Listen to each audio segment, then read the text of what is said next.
Right, good morning all. Hope everyone's well. We're just waiting for them to start, and we've also got the budget statement as well. So grab yourself a coffee. Everything will probably be kicking off at around 12 o'clock. So we're just waiting for this to start now. It should be starting any minute.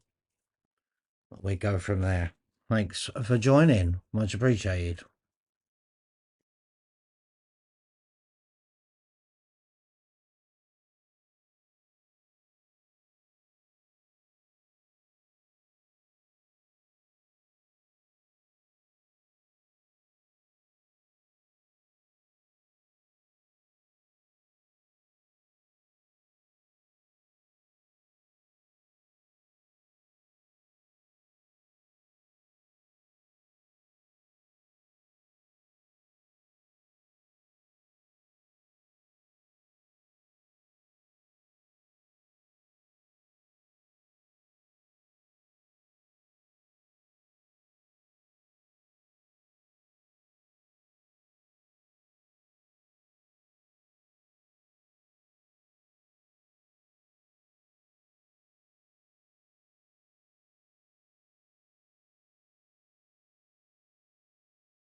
New nuclear projects can deliver millions of pounds of investment and thousands of high-quality jobs and apprentices. Scotland is well placed to benefit from the jobs, investment and energy security that nuclear can provide, but frankly, we need a change at Holyrood. Peter Bedford. Mr. Speaker, what discussions has the Secretary of State had with the SNP government in Scotland, whose Luddite approach and ideological blinkers prevent Torness, Dounreay and Hunterston being considered for future nuclear projects, with all the jobs and investment that goes with them?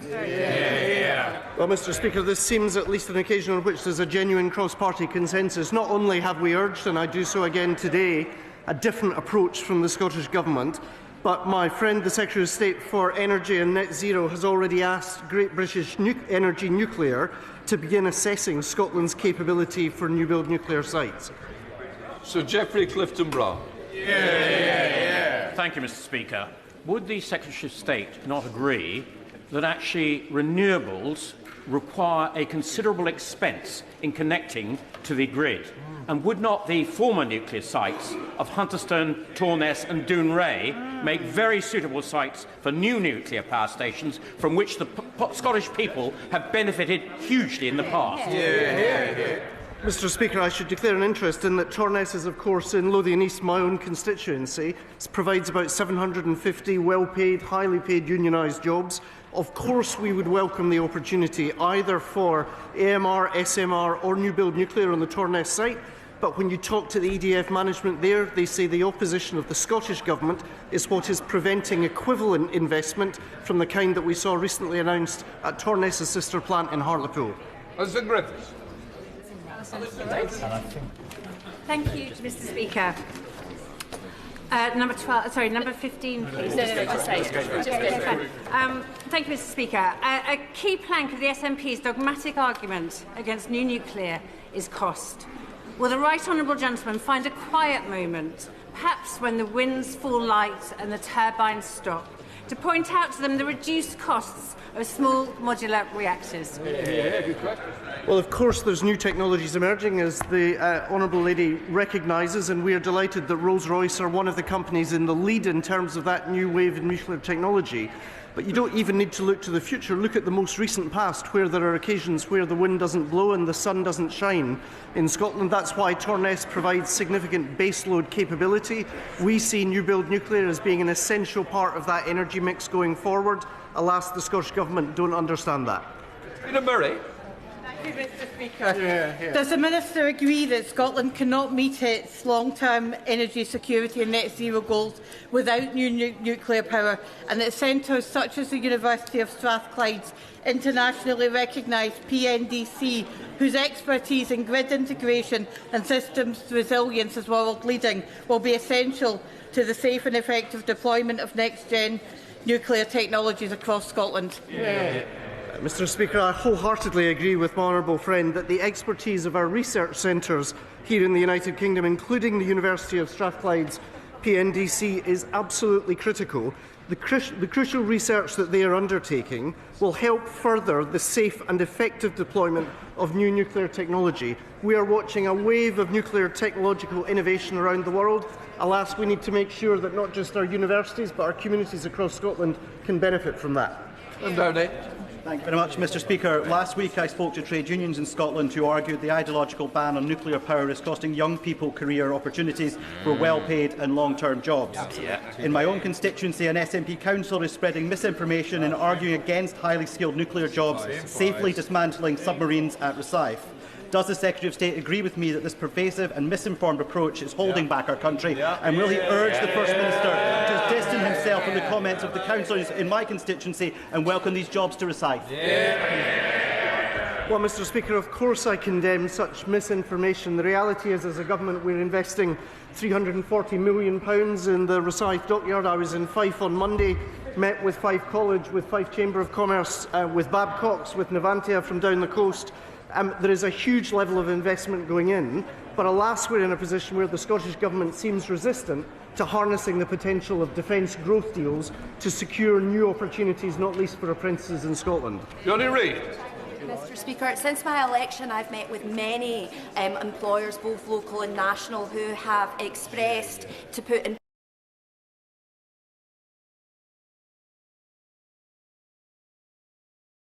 policy. This is stopping my constituents from getting access to high quality jobs and preventing investment as well. Does the Secretary of State agree with me that this is a political choice which is stopping Scotland from actively receiving good quality jobs and investment? Mr. Speaker, I find myself in agreement with my honourable friend. This is not just an anti-jobs measure by the Scottish Government. I would argue it's an anti-science measure. Let's remember nuclear power is carbon-free. Given the challenge that we face in relation to climate change, why would you want to resist a technology that can provide reliable, safe and cheap carbon-free energy for decades to come? Secretary of State Andrew Bowen. Thank you very much, Mr. Speaker. And can I join the Secretary of State in congratulating Steve Clarke and the Scotland football team for qualifying for their first World Cup since I was 11 years old. I very much remember getting the afternoon off of school, and I hope that the Speaker takes the same approach to the parliamentary days my head teacher took to the school day when we do have our first game next year. Scotland has a long, proud history of nuclear power generation. We have the skills, the sites and indeed the local support, but we also have in the SNP Scottish Government a Luddite mentality, choking off investment, preventing new jobs and going against the wishes of local communities like those in Dunbar that I know the Secretary of State knows well, who want to see Torness secured for future generations. So what does the Secretary of State think it will take for the SNP to join that growing list of countries around the world and allow the global revolution in clean, safe nuclear power to reach Scotland? Mr. Speaker, I'm happy to tell the honourable gentleman what I think it will take. I think it will take a change of government next May, and it's time for a new direction in Scotland. Question number 2. Secretary of State. With permission, Mr. Speaker, I'll answer questions 2, 10 and 12 together.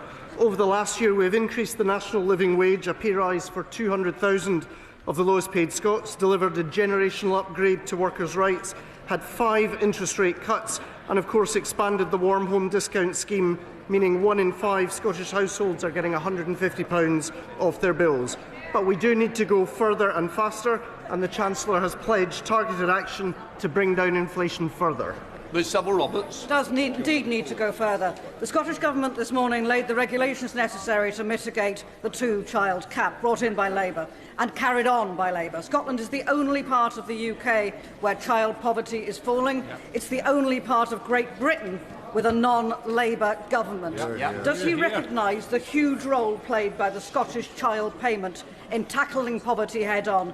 And does he agree with me that Labour and Cardiff Bay and Labour and Westminster should follow the Scottish Government's lead? He won't agree, though. As part of a government that saw child poverty fall significantly, I believe that we will be true to that commitment. I hope there may be more for the Chancellor to say in the coming minutes, but you can be assured that we welcome all measures that reduce child poverty after many years in which, tragically, we've seen poverty rise. Mr. Black.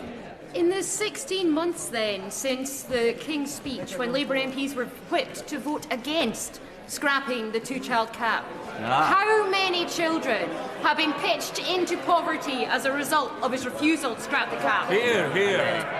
Mr. Speaker, we've always been clear that we wanted to take action on the basis of sound public finances. That is why it is a Labour government that has been willing to take the difficult and challenging steps. I'm old enough to remember the criticism from those benches after 1997, and we went on to lift record number of kids out of poverty. That's why I welcome the approach that's been taken by our Chancellor. Mr. Logan. Thank you, Mr. Speaker. It's just over 500 days since this government came to power, and the Chancellor's and the government's policies have been a disaster for the North East of Scotland, with the cost of living problems, whether that's the impact of our national insurance hikes on jobs and investment, the family farm tax in the agricultural sector, the energy profits levy, which is killing jobs in the offshore sector, or the raw deal offered to our fishing industry with the Coastal Growth Fund. Can the Secretary of State tell me and the House, should we expect the Chancellor to fix this mess that she has made, or will this budget be another failure for the people of the North East? Too long. Thank you, Mr. Speaker. It won't surprise you that I'm not going to prejudge the announcements the Chancellor will be making from this dispatch box in just a few minutes' time, but I certainly don't recognise the characterisation he's offered of the first 15 so months of this Labour government. It was always going to take more than 18 months to undo the damage of the last 18 years. What we've seen is 200,000 Scots already lifted out of poverty, record rises in the national minimum wage, and that work will continue. Mr. Speaker, this government is embarking on delivering the biggest upgrade of workers' rights in a generation, which will provide income security for many in my Edinburgh North and Leith constituency. I'm not surprised that Conservative peers are blocking it in the other place. However, will my right honourable friends share my constituents' shock that Liberal Democrats and now the Green members are too?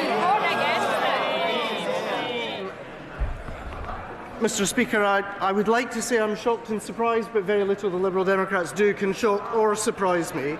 The truth is the bill is expected to benefit people in the most deprived areas of the country by up to £600 in lost income from the hidden costs of insecure work. That's exactly the work we as a Labour government are called to tackle. Speaker, what discussions has the Secretary of State had with the Chancellor of the Exchequer about the impact for Scotland from the increase in the national living wage? Mr. Speaker, there were discussions in the Cabinet involving myself and the Chancellor of the Exchequer only this morning, but I would certainly pay tribute to the work that she and others in government have done, ensuring both that upgrade in workers' rights and that pay rise for the 200,000 poorest paid Scots. Stephen Gethin. Mr. Speaker, can the Secretary of State tell us by how much household energy bills have risen since Labour came to power? Good question. Mr. Speaker, I hope we'll be hearing more about energy bills later this afternoon. Stephen Gethin. So the Secretary of State clearly doesn't know. I'm going to help him. They've risen by £187 for the average household, with more rises due on the way. Now, the Secretary of State might also want to know that today is National Energy Action's Fuel Poverty Awareness Day. Scotland is one of the most energy-rich parts of Europe, with our renewables and our hydrocarbons that the Treasury has benefited from over the years. Does he get the frustration of this government when it comes to the cost of living on fuel poverty, food prices and child poverty due to Tory policies that they've maintained? Mr. Speaker, this is a government that has taken action and will continue to take action. In his rather partial account, he missed out the around 530,000 households in Scotland that are already benefiting in relation to the £150 off their energy bills this winter, and I hope that we'll hear more today. Jerome Mayo. Number 3, sir. Minister. Mr Speaker, over the last year, this government has taken action to fix the foundations of our economy, to put the public finances on a sustainable path and support growth. Despite the UK economy being forecast to be the second fastest growing G7 economy this year, and despite private companies like Iberdrola investing $10 billion in Scotland's energy sector alone, there is more to do. The recently published Muscatelli report shows that under the SNP, economic growth has been ignored and the unique potential of communities across Scotland has been held back. That's why today the Chancellor will set out a budget to boost economic growth in each and every part of the UK. Mr Speaker, the latest growth figures in Scotland have been terrible, just 0.2%. They're even worse than Labour's figures for England of 0.3%. So what has been more damaging to the Scottish economy? Has it been SNP policies in Holyrood, or is it the Labour policies here in Whitehall? Mr Speaker, the SNP government is clearly not doing what is required to drive growth in Scotland. But I would say to the honourable member, we are dealing with the legacy of Conservative economic mismanagement of 14 years. Their catastrophic policy of austerity, their mismanagement of the pandemic and a failed Brexit deal. And you don't just have to take my word for it. The present leader of the Conservative Party has been clear the Conservatives have no plan for growth. Thank you, Mr Speaker. Does my honourable friend share my regret that rather than building 39 new health centres, or building 30 new primary schools, or employing 23,700 nurses in our NHS, that the Scottish Government has been content to keep £1 billion of an underspend, rather than investing that money in Scottish public services and having a consequential effect on Scotland's economy? Mr Speaker, I couldn't agree more. Since the election, this government has delivered an extra £5.2 billion of funding for the Scottish Government. It should be making life easier to Scots, but it's being completely wasted by the SNP. And what do they have to show for this record-breaking settlement? We simply cannot waste another decade with this failing SNP government. It's long past time for a new direction. Andrew Bowie, Shadow Secretary of State. Very much, Mr Speaker. A key driver of growth in Scotland is the agricultural sector. And, Mr Speaker, I can tell you that Scottish farmers feel utterly ignored and totally abandoned by this Labour government. I have here a copy of a letter that was delivered to all Scottish Labour MPs, urging them to call on their own government to reconsider the family farms tax. One farmer who wrote to the members opposite said that these tax changes would destroy the family farms that feed Scotland, and he was delivering this letter as a plea for their future. So can the Minister tell the House, have those pleas fallen on deaf ears? Mr Speaker, the honourable gentleman and I have discussed this many times, and he's aware that we are striking a fair balance between supporting farmers and fixing the public services on which all of our rural communities rely. We've taken a fair and balanced approach that protects the family farm while also fixing the public services that we all rely on, including our own constituents. Thank you very much, Mr Speaker. Pleas to the Minister and the Secretary of State ignored from farmers, just as other pleas from other sectors key to driving growth in Scotland have been ignored. Scotland has the worst of both worlds, two socialist and economically illiterate governments, and a Scotland office that turns a deaf ear to the pleas of the sectors that could drive growth in our country. It's no surprise the Scottish people are about to reject Labour in May's election yet again. So after today's budget, who does the Secretary of State think will feel most abandoned? Scottish farmers, Scottish distillers, Scottish family businesses, Scottish oil and gas workers, or poor Anas Sarwar and the Scottish Labour Party? Mr Speaker, the honourable gentleman is perfectly well aware that the majority of those claiming relief under agricultural property relief will be completely unaffected, 3/4 of them. What will affect every single person in Scotland, however, is the Chancellor's budget, which is set to help with living standards, drive growth and put the sound financial management of our public finances at the heart. Number 4, Mr Speaker. Minister. Thank you, Mr Speaker.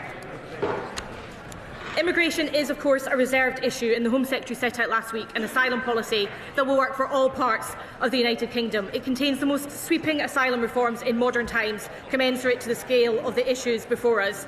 These reforms will restore control, contribution and fairness to the system.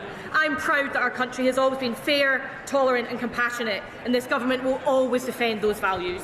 Mr Speaker, This government's new heinous asylum and immigration policy marks a dark moment for many who have chosen Scotland to be their home, even leaving children born in Scotland at risk of deportation.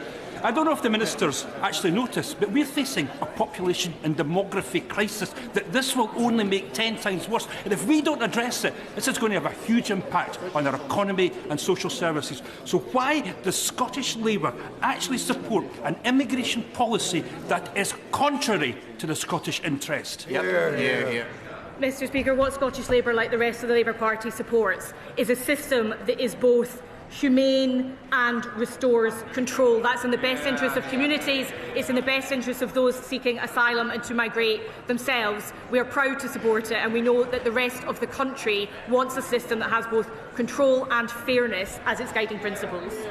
Chris Murray. Speaker, in Scotland there are approximately 4 times as many people fleeing oppression from Ukraine and Hong Kong as there are asylum seekers. There has been no public outcry, they have been welcomed. This shows Scotland is a generous country, willing to play our part if the system is fair and controlled. And moreover, this year, 14 children drowned in the Channel coming here. Does the Minister agree with me that there is nothing progressive about not fixing a system where public support for refugees drains and children drown? Mr Speaker, I'm sure the whole House will join me in remembering those children that have drowned in the Channel, and I couldn't agree with my honourable friend more. There is nothing progressive or humane about a system that incentivises people to take those terrible, terrible risks with life, and I commend my honourable friend for all the work that he's done with those seeking asylum and refuge over very many years. Chris Kay. Question number 5, Mr Speaker. Mr Speaker, the funding of Forth Valley College is a matter for the Scottish Government. Scottish colleges have had their funding cut by 20% between 21-22 and 25-26. As the UK Government, we have delivered a record funding settlement to the Scottish Government, so for as long as there has been no final decision reached regarding the Alloa campus, I would urge the Scottish Government, in the words of Flower of Scotland, to think again. Chris Kay. Thank you, Mr Speaker. Years of SNP underfunding have pushed Forth Valley College into financial crisis. Just when we needed to deliver skills for Stilling's film studio, the Grangemouth transition and shipbuilding and defence in the Forth and Clyde, the Alloa campus is facing closure. Does he agree that the SNP is undermining Scotland's future by neglecting the institutions that drive growth, and that Scotland needs a Labour government with Anas Sarwar to rebuild our colleges and our skills base? Mr Speaker, the facts are clear. The spending review was historic for Scotland and delivered the largest real-term settlement for the Scottish Government in the 25 years of devolution, with an average £50.9 billion per year between 2026-27 and 28-29. It simply makes no sense to be cutting the FE College budget in Scotland by 20%. It's definitely time for that new direction. Susan Murray, Liberal Democrat spokesperson. Thank you, Mr Speaker. After 18 years of SNP government in Scotland, the education system is failing and qualified Scottish pupils are being turned away from Scottish universities. Meanwhile, the private sector in the west of Scotland, like the Energy Technical Academy in my constituency of Mid Dunbartonshire, is upskilling workers who are paying so that they can install EV chargers and heat pumps. Will the Secretary of State explain to the Scottish Government that educating young people and further education training is good for Scotland? Mr Speaker, I sincerely hope they're listening to the very powerful points made by the Honourable Lady. 89,600 young people in Scotland today are not in work, education or training. That's equivalent to about 16.1%. 1 in 6 of our young people in Scotland. Scotland deserves better than a Scottish Government failing 1 in 6 of its young people. Richard Baker. Question number 6, Mr Speaker. Secretary of State. Mr Speaker, the UK Government is transforming our defence sector into an even more powerful engine of growth, with skills and training being a central pillar of that strategy. If the SNP-led Scottish Government won't do the right thing, then we will. That's why we stepped up with £2.5 million to fund that specialist welding centre in Glasgow, and we continue to work on exactly that agenda.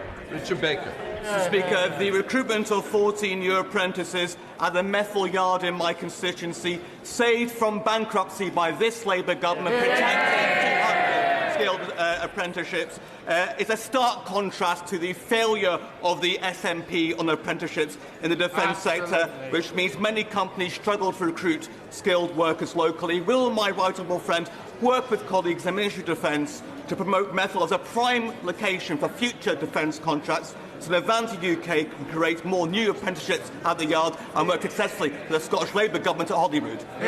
Mr. Speaker, I met with Navantia management in Fife on Monday. I met with the Defence Procurement Minister yesterday.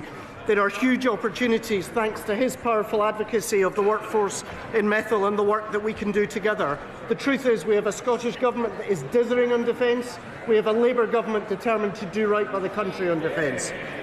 Thank you, Mr. Speaker. I was delighted when Eastriggs in my constituency was shortlisted for a new UK munitions factory. The Secretary of State will know its long history in munitions and the fact that the Ministry of Defence already own the site. So will the Scotland Office continue to promote the project but also join me in facing down the Scottish Government's anti-defence industry stance? Yes, Mr. Speaker, I can offer the right honourable gentleman the assurance he seeks in relation to facing down a Scottish Government dithering on defence. I would pay tribute to his passionate advocacy of the particular site he speaks of in Dumfriesshire, and I can assure him that we in the Scotland Office will continue to work with our colleagues on the MOD as we make sure that we've got the factories we need to keep our country safe. Question 7, Mr. Speaker. Minister. Mr. Speaker, through the Pride in Place programme, we're investing almost $500 million to revitalise communities across Scotland. As part of this, the Scotland Office has recently completed collecting evidence from MPs, MSPs, local authorities and community groups to inform the selection of 14 new neighbourhoods that will each benefit from $20 million over 10 years. Liz Stewart. Mr. Speaker, can I ask the Minister for assurances with respect to the timeline of the Pride in Place funding? It's crucial to get projects up and running as soon as possible, and while it might be too early for her to wear a Santa hat, can she tell me if successful local authorities will expect an early Christmas present? Mr. Speaker, I can confirm to the Honourable Lady that she won't have long to wait. It's in all our interest to get these coming down the chimney as soon as possible. Christine Jardine. Thank you very much, Mr. Speaker. 40% of children in Stenhouse in my constituency of Edinburgh West live in poverty. There are 9 Pride in Place projects being considered across Edinburgh, but none including that area of deprivation. So can the Minister tell me if there are plans to change the criteria so that areas like that could be included and attack problems like child poverty?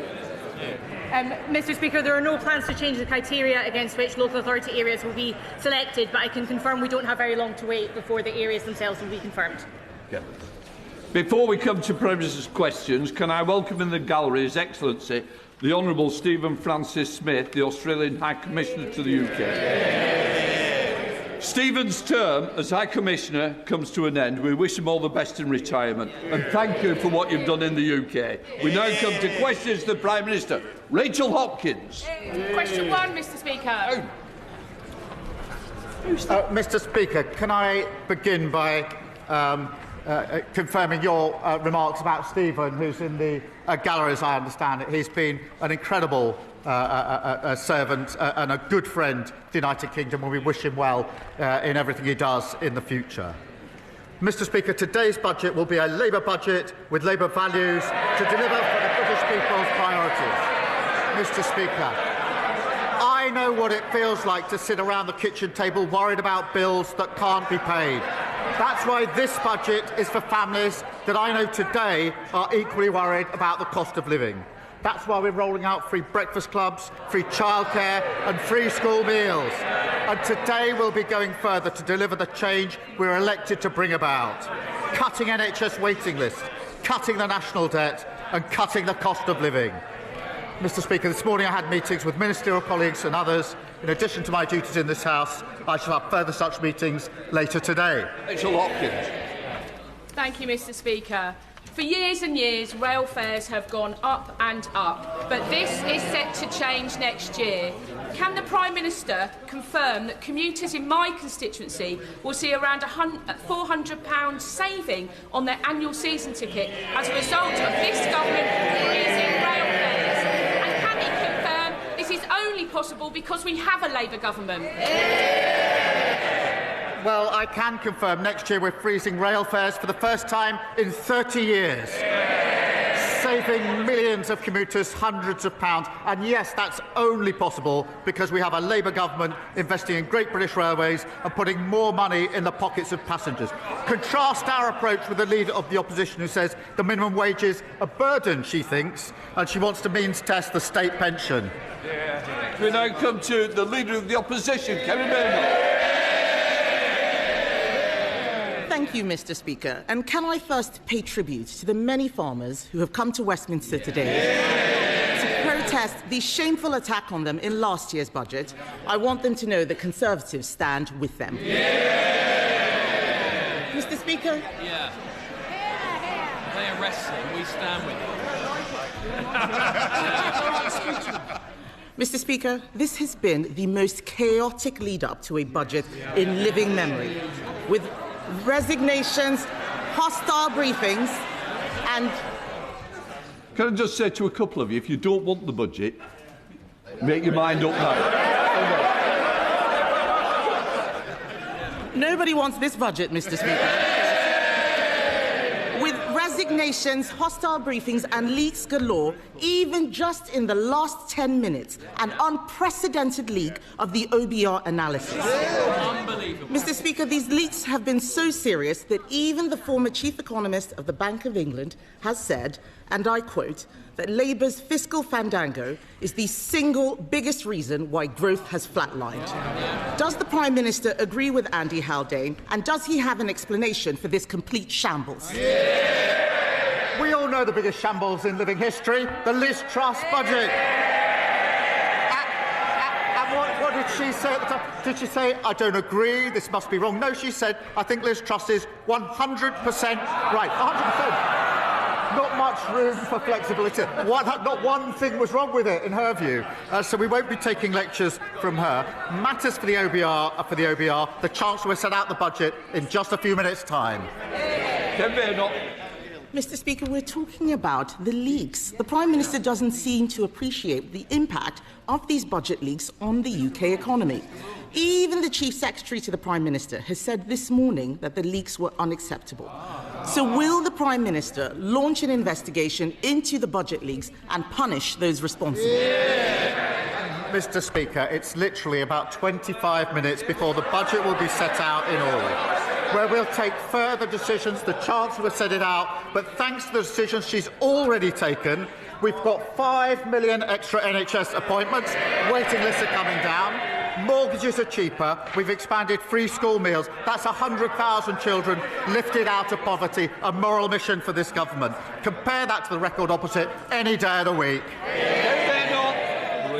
Mr. Speaker, he talks about the decisions she's already taken. If they were that great, we wouldn't have all those farmers outside protesting. He doesn't want to talk about leaks, but we can see that the chaos in Number 10 is having real-world consequences. Instead of focusing on the economy, they've been fighting like rats. Several journalists reported that Number 10 sources had briefed against the Health Secretary and other senior cabinet ministers. The Prime Minister then told us that these briefings did not come from Number 10. Will he repeat on the floor of the House the claim that none of his advisers has briefed against members of the Cabinet? Prime Minister. Mr. Speaker, I've been really clear about this. No one in Number 10 has briefed against Cabinet ministers. And the Health Secretary is doing a fantastic job. He stood before the electorate just before the last election. He said we'd deliver 2 million extra appointments for the NHS in the first year of a Labour government. There he is. What did he do? Not 2, not 3, not 4, but 5 million extra appointments for the NHS. They don't understand this language, Mr. Speaker, because they left everything absolutely broken. Mr. Speaker, the Prime Minister expects us to believe him. No one does. We all know that he did not have a serious leak inquiry. What he did, Mr. Speaker, was he asked Morgan McSweeney to investigate Morgan McSweeney, and then Morgan McSweeney discovered that Morgan McSweeney was innocent. All of this calls into question the Prime Minister's judgment. All of this calls into question the Prime Minister's judgment. We read this weekend that he wants the former Deputy Prime Minister back in his cabinet. He must have forgotten that she had to resign only a few months ago for tax evasion. When did the Prime Minister decide that lawbreakers can be lawmakers? Mr. Speaker, while she's scrolling through Twitter, we've delivered rail fares frozen, prescription charges frozen, the minimum wage boosted. We're focusing on the cost of living, the single most important thing for this country. She's focusing on tittle-tattle. It's not tittle-tattle, Mr. Speaker. We all know that he's only talking about welcoming the Deputy Prime Minister back because he is desperate to shore up his crumbling leadership. But if he were to welcome her back, will he set a condition that she must pay back the £40,000 of property taxes she avoided, the same property taxes they're very happy to put on everyone else, and will she also return her £17,000 of severance pay? Prime Minister. Mr. Speaker, the former Deputy Prime Minister is the biggest social mobility story this country has ever told. She started from humble beginnings and fought her way to the very top. I'm very proud of what she's achieved in politics. I'm very proud of everything she's done for this Labour government. That sounds like a no, Mr. Speaker. I've never heard the Prime Minister speak so highly of people avoiding their taxes. But in summary, this just looks like a government that is a slow-motion car crash. His cabinet are briefing against each other, his MPs are planning for life after him, and the most chaotic run-up to a budget in recent memory is happening on his watch. Even the Chief Whip is telling MPs that he wants out.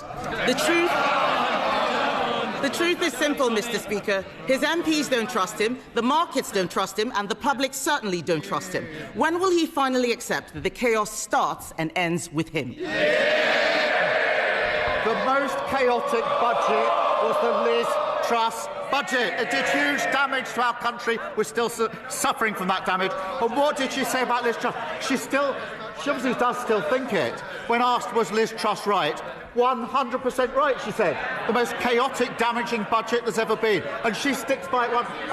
I'm very interested to see her response to this budget if she thinks Liz Truss got it right. Mr. Speaker, what we're doing is focusing on cutting waiting lists, cutting the national debt, cutting the cost of living, renewing our country, a Labour budget with Labour values, delivering for the British people.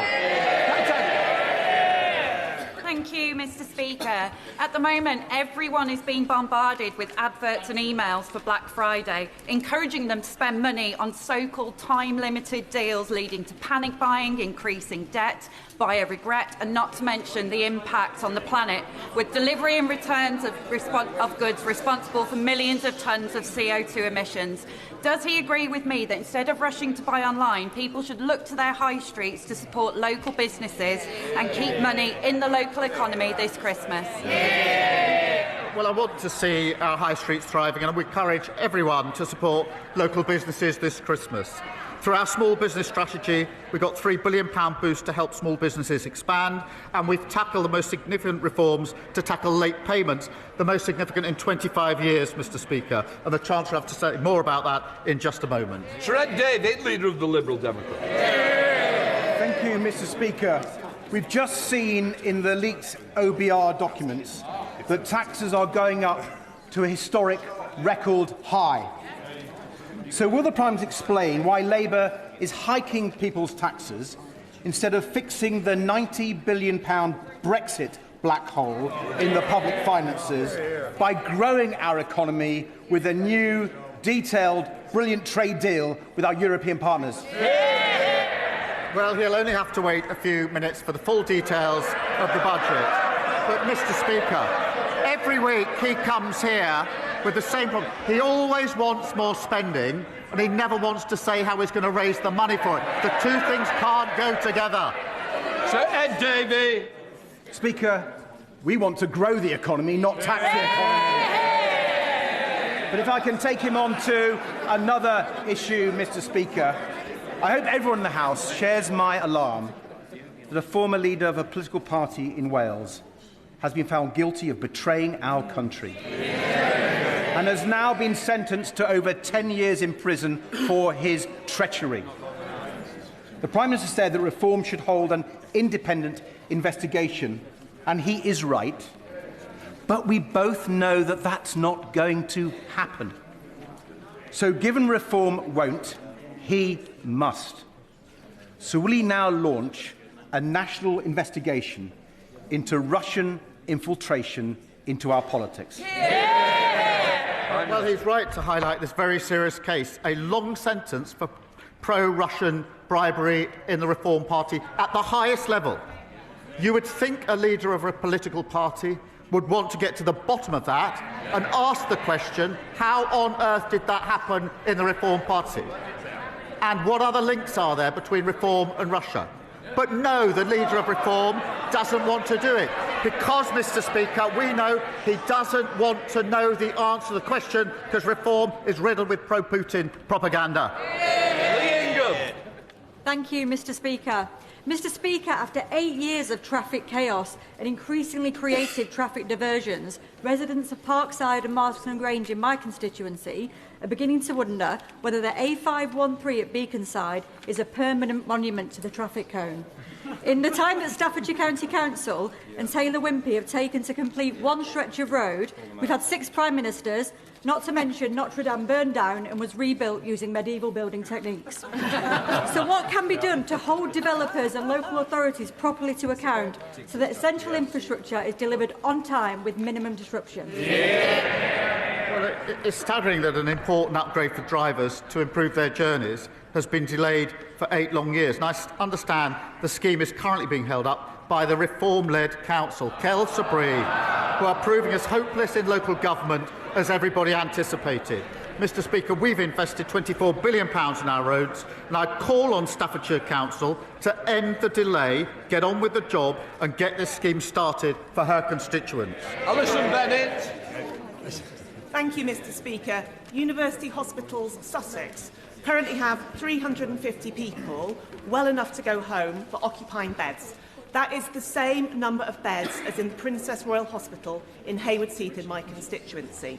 The reason they can't go home is because there is no social care package for them to go to. This is terrible for them, puts strain on the trust and is ruinous to the taxpayer. Given there is no urgent plan to reform social care, what is the Prime Minister's plan to bring them home for Christmas? Well, as she knows, we are reforming social care, and I've asked Baroness Casey to lead on that. And she's had the first of her cross-party meetings to build consensus, which is obviously what we need on this.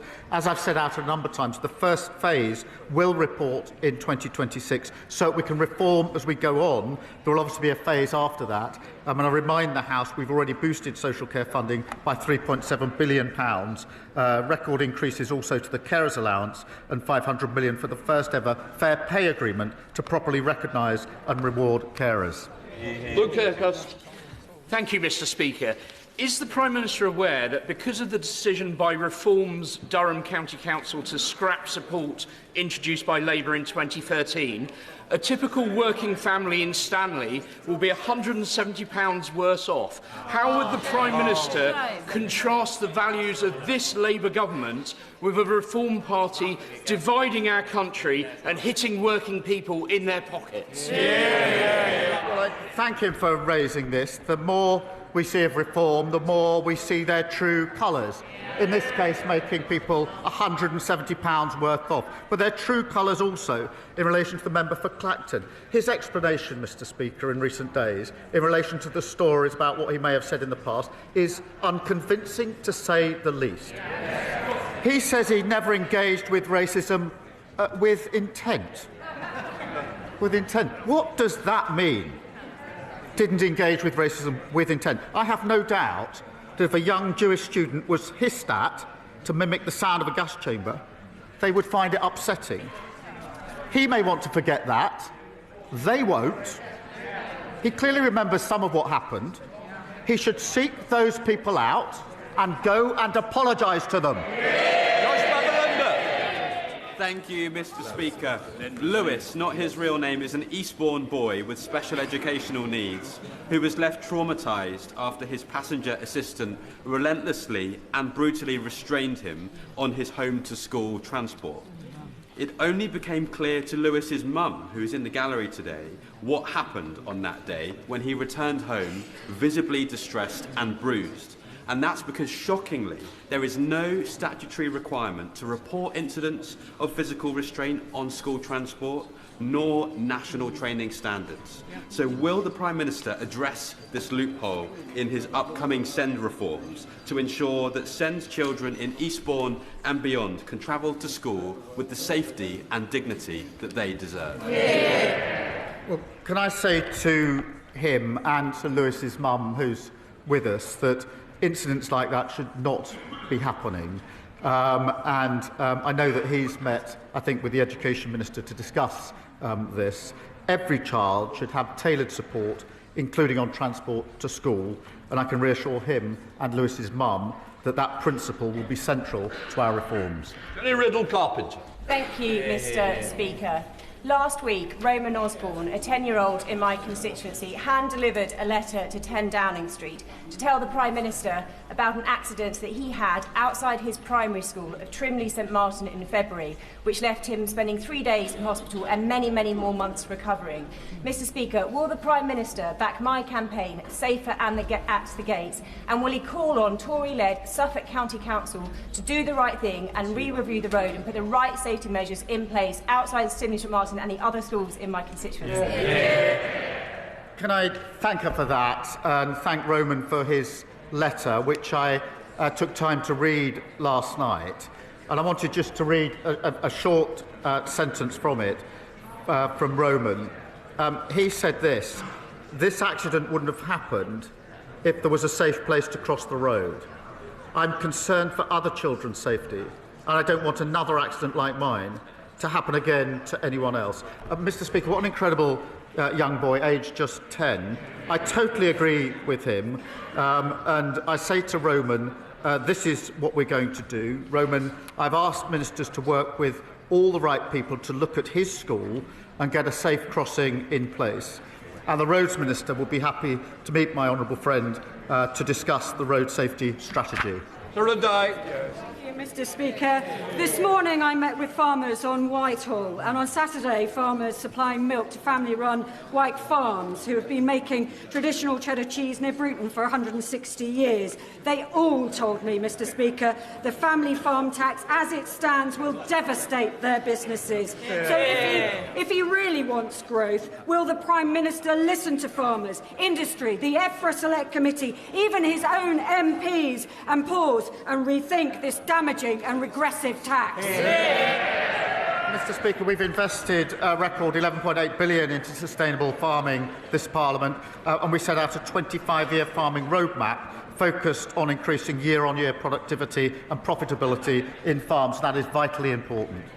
Thank you, Mr. Speaker. Last week, the COVID inquiry reported that 23,000 deaths occurred in England in the first wave of the pandemic that could have been prevented due to the UK response being too little too late. These were not just 23,000 deaths, Mr. Speaker. These were 23,000 people who had family and friends who loved them, and valuable lives that were cut short due to an abysmal failure of leadership by Boris Johnson and his government. They were categorically failed by a Prime Minister who prevaricated, delayed and prioritised political expediency over making the tough decisions that could have averted tragedy. If the Prime Minister were to lead us through the next pandemic, will he value saving lives above all else? Well, she's right. The report is a sombre moment, and it's important to remember the scale of suffering and the scale of the loss of life, which is made clear in the testimonies of the families in the report, and to remember the incredible contribution of frontline workers and everyone who focused on protecting others.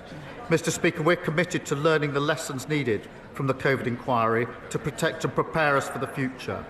and the pandemic does still weigh heavily on our public finances and our NHS. That's why we've already conducted a pandemic exercise to test preparedness and agreed a historic global pandemic agreement to improve our ability to prevent global disease threats alongside our partners. Adam Dance. Mr. Speaker, I hope the Prime Minister will agree with me that the defence industry in Somerset is a key engine for growth, jobs and innovation. Leonardo in Yeovil is making a fantastic progress with the Proteus uncrewed helicopter, but the future of that project, thousands of jobs at the site in Yeovil and the 320 million Leonardo contribute to local GDP is dependent on the new medium helicopter contract. Will the Prime Minister reassure my constituents that he supports the industry in Yeovil, and will his government finally get round to awarding this long overdue contract? Well, can I pay tribute to those in Somerset and his constituency in the defence sector, which is hugely important to our country and our security. I can confirm we're continuing with the establishment procurement process for the new medium helicopter programme to deliver modern equipment for our armed forces. That's part of the biggest sustained boost to our defence since the Cold War, and I'm determined to see a defence dividend of investment in British jobs and apprentices, including in his constituency. Mr. Speaker, that builds on the £8 billion Typhoon deal that we've secured, the £4 billion maritime deal with Indonesia, and the £10 billion frigate deal with Norway.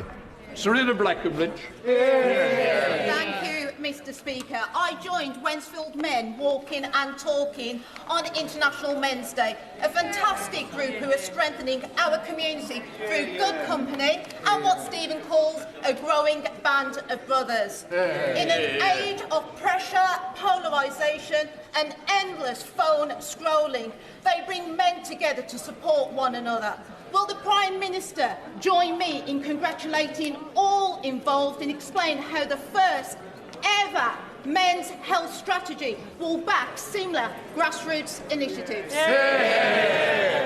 Can I thank her? It is so important that men have the space and support from their peers to discuss their mental health. Can I thank Men Walking and Talking for the work that they do that makes such a difference?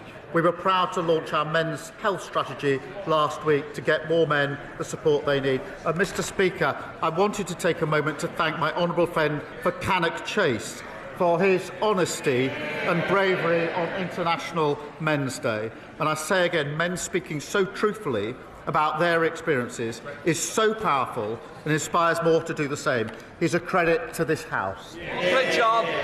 Thank you, Mr. Speaker. Consequential to President Trump's misunderstanding of Putin's assessment going forward into. I've got it completely wrong, so let me do it without notes. There we are. What a day to do it. So, President, I can't.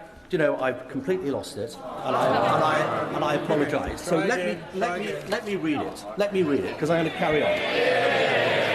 I'm afraid the Prime Minister's not going to get away that easy. So, consequential to President Trump's misunderstanding of Putin's strategic intent for both Ukraine and Europe is the Prime Minister's solemn responsibility to keep this country safe. Given the hypersonic missile threat and the ballistic missile threat, known threat from Russia, and the fact that the United Kingdom has no current counter to that, what is the Prime Minister going to do to keep this country safe from those that have already threatened us? I thank him for his question and his contribution to this important debate, and of course the contribution he made yesterday as well. It is the first duty of the Prime Minister to keep this country safe. It's the duty that is paramount and above all else, and I take it extremely seriously and treat it as my #1 priority. We review our security and defence arrangements all of the time, and we are particularly a leading member in NATO, which is the single most effective military alliance the world has ever seen. Ben Coleman. Thank you, Mr. Speaker. My constituents in Chelsea and Fulham tell me that our top national priority must remain, as it is, economic growth. So does the Prime Minister agree that the swiftest way to achieve growth is for the government to be even more ambitious in negotiating with the European Union to remove the new red tape and trade barriers that have been holding back UK businesses, especially small and medium-sized ones, since the Conservatives' poorly managed exit from the European Union? Well, the deal we struck with the EU will deliver on what the British public voted for last year, which is, as he says, boosting economic growth and restoring positive relations. And the deal we've struck is worth £9 billion to our economy in 2040. It includes an SBS agreement to cut supermarket prices and boost export opportunities. And the tourism reform would rip up that deal and leave us all paying more at the checkout. Thank you, Mr. Speaker. When it comes to economic growth, this Labour government is all talk and no action. So maybe I can help the Prime Minister. Roadworks and traffic jams cost the UK economy £8 billion last year. This affects my constituents in Broxbourne every single day. They want to know what the government is doing about it, when the government is going to back working people and get Britain moving. Under this government, growth is the highest in the G7 for the first half of this year. Under the last government, they crashed the economy. Emily Darwin. Thank you, Mr. Speaker. Yesterday was the UN International Day for the Elimination of Violence Against Women, otherwise known as White Ribbon Day in Milton Keynes and many other places. Will the Prime Minister join with me in congratulating Mr. Speaker on his commitment that this House will become the first national white ribbon parliament in the world? And will he join me, Mr. Speaker, and many members from across this House in making the white ribbon promise to never use, excuse, or remain silent about men's violence against women? Can I thank her for raising this really important issue? And I'm really proud, Mr. Speaker, on what you've done with this Parliament in relation to the White Ribbon campaign. We must then turn that from a ribbon into action.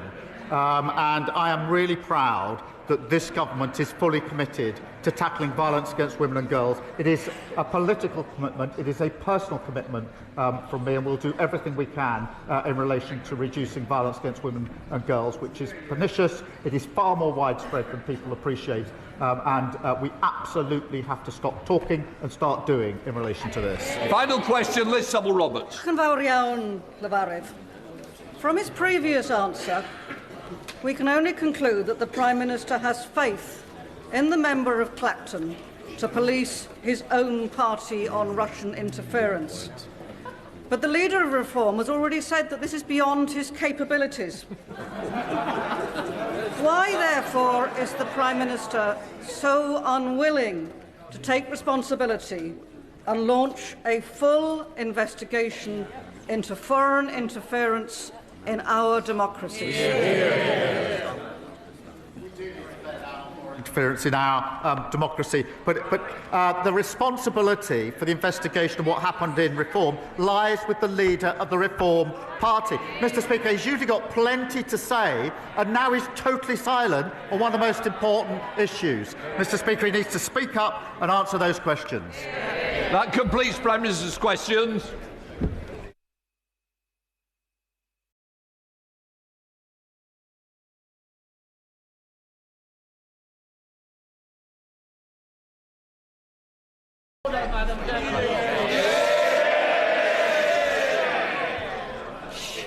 Point of order, Meltroyd. Thank you, Madam Deputy Speaker. On a point of order, Madam Deputy Speaker, this morning we have seen an unprecedented leak of the OBR's Economic and Fiscal Outlook report before the budget. This report contains market-sensitive information. It is utterly outrageous that this has happened, and this leak may indeed constitute a criminal act. In Prime Minister's questions, the Leader of the Opposition asked the Prime Minister about this leak, but he refused to answer her question. So, Madam Deputy Speaker, please can you advise this House what steps are at its disposal to force a leak inquiry into this matter? And would it be possible to ask the Table Office to distribute copies of the report given to the House, given that everybody outside of this House has already had the opportunity to read it? Order! This is not a point of order for the Chair. The Chancellor is about to make her budget statement, and I expect members and their constituents wish to hear from the Chancellor directly. However, before I call the Chancellor to speak, I nonetheless wish to make a short statement. For a number of weeks, and yet again yesterday, there have been extensive briefings to the media on the government's fiscal policy and public finances. This disappointing trend in relation to budget briefings has been growing for a number of years under successive governments, but appears to have reached an unprecedented high. Weeks ago, we saw the Chancellor delivering a speech in Downing Street, setting the scene for the budget, as well as specific policy announcements being briefed out to the media in advance of today's financial statement. I don't need any help. And just a moment ago, it seems the OBR analysis has also appeared online. This all falls short of standards that the House expects. The premature disclosure of the contents of the budget has always been regarded as a supreme discourtesy to this House and to all the democratically elected members, not to mention to Mr. Speaker and to myself, the Chairman of Ways and Means. The government's own ministerial code cannot be clearer, as set out in paragraph 9.1. When Parliament is in session, the most important announcements of government policy should be made in the first instance to Parliament. Mr. Speaker has always upheld the rights of this House and its members to be treated with respect and to be the first to hear major government policy announcements on behalf of their constituents. As Chairman of Ways and Means, I have responsibility to oversee the House's consideration of the budget statement and the ensuing resolutions, which are described in Erskine-May paragraph 36-33 as the most important business of Ways and Means in this House. I want honourable members on all sides of the House to have adequate opportunity to hold the Chancellor to account, rather than hear and read about new policies on a daily basis in the media. And like many, I also expected better. Before I call the Chancellor of the Exchequer, I remind honourable members that copies of the budget resolutions will be available to them from the vote office in members' lobby at the end of the Chancellor's statement and online. Shh. I also remind honourable members that interventions are not taken during the Chancellor's statement, nor during replies to the Leader of the Opposition or the Leader of the Liberal Democrats. I call the Chancellor of the Exchequer.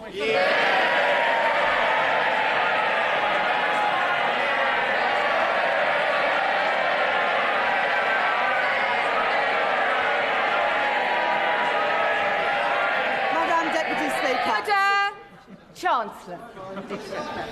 Madam Deputy Speaker, it is my understanding that the Office of Budget Responsibility's Economic and Financial Outlook was released on their website before this statement. This is deeply disappointing and a serious error on their part. The Office for Budget Responsibility have already made a statement taking full responsibility for their breach. Madam Deputy Speaker, we are rebuilding our economy. Over the last 16 months, we have overhauled our planning system to get Britain building, forged new trade deals with the United States, India and the European Union, reformed our visa system to bring the brightest and the best to Britain. We changed our fiscal rules that we inherited from the Conservatives and raised public investment to its highest level in 4 decades. And in last year's budget, I raised taxes on business and the wealthiest to close the £22 billion black hole in the public finances left by the party opposites. And we used that money to fund the biggest ever settlement for our National Health Service. They were the fair and necessary choices, and we faced opposition to them, from opponents to planning reform, who will always demand that the future is built somewhere else, not in their backyard. Opponents to trade, who want to take us down the path of isolation and division. Opponents to investment, who believe that the only good thing a government can do is get out of the way. Opponents who insist that the only way to balance the books is to cut public spending. And opponents who say that we don't need to balance the books at all. But we made these choices for a reason. Because after 14 years of Conservative government, working people demanded and deserved change. Investments, not cuts to our public services. Stability for our public finances. The single most important factor in getting the cost of living down. And economic growth, the best means to improve wages, create jobs and support public services. That is what our plan, that is what this government and our Prime Minister are all about. Today's budget builds on the choices that we have made since July last year. To cut NHS waiting lists, to cut the cost of living, and to cut debt and borrowing. No doubt we will face opposition again, but I have yet to see a credible or a fairer alternative plan for working people. These are my choices, the right choices for a fairer, a stronger and more secure Britain. Order.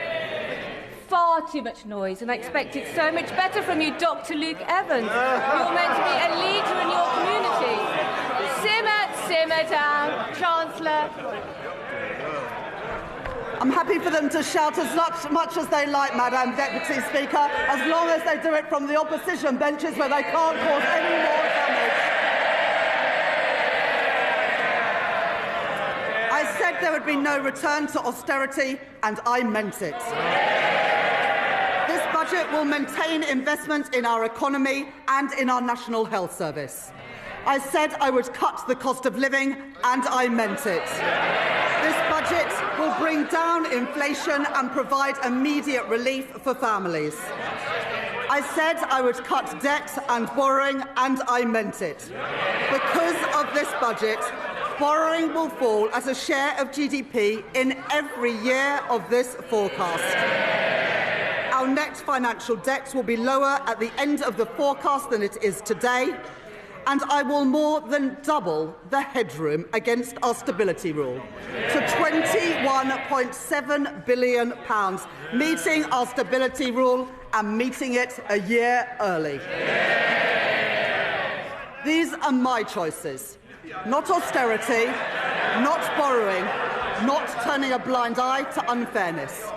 My choices are a budget for fair taxes, strong public services and a stable economy. That is the Labour choice.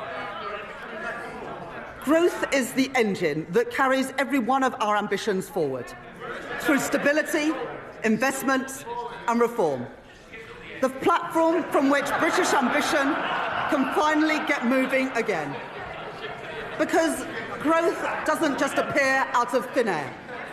It is built patiently and stubbornly by people who take risks, by founders who bet their savings on an idea, by firms breaking into new markets, developing new technologies and creating new jobs and new opportunities, by the men and the women who work hard every day in all parts of our country. Our job is not to watch from the sidelines, but to partner with them, backing them every step of the way, to match private enterprise with public ambition. I would like to thank my team of officials at the Treasury for their hard work in preparing this budget. In the spring, the Office of Budget Responsibility forecast that our economy would grow by 1% this year. I said then that Britain would defy the forecasts, and defy them we have. The OBR have upgraded Britain's growth for this year from 1% to 1.5%, reaching the same conclusions as the IMF, the OECD and the Bank of England, who have already upgraded their forecasts. Today, the OBR have published the result of their review of the supply side of the economy. They are clear that this is not about the last 14 months. It is about the previous 14 years. The legacy of Brexit and the pandemic, and the damaging decisions by the party opposites. Cutting public spending, leaving communities and entire regions behind, starving our economy of investment and weakening our public services. As a result of their review, the OBR are reducing their expectations for productivity growth by 0.3 percentage points to 1% by the end of the forecast.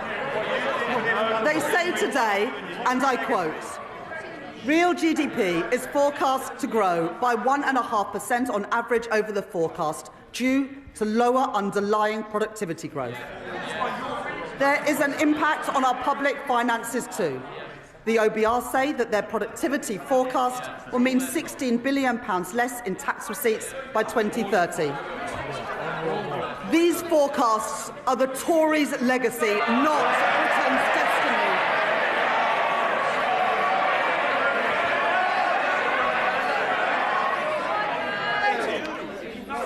Order. It is very hard to hear the Chancellor over all the shouting. And Mr. Holmes, you promised me yesterday you were going to be on top behaviour in the first few minutes.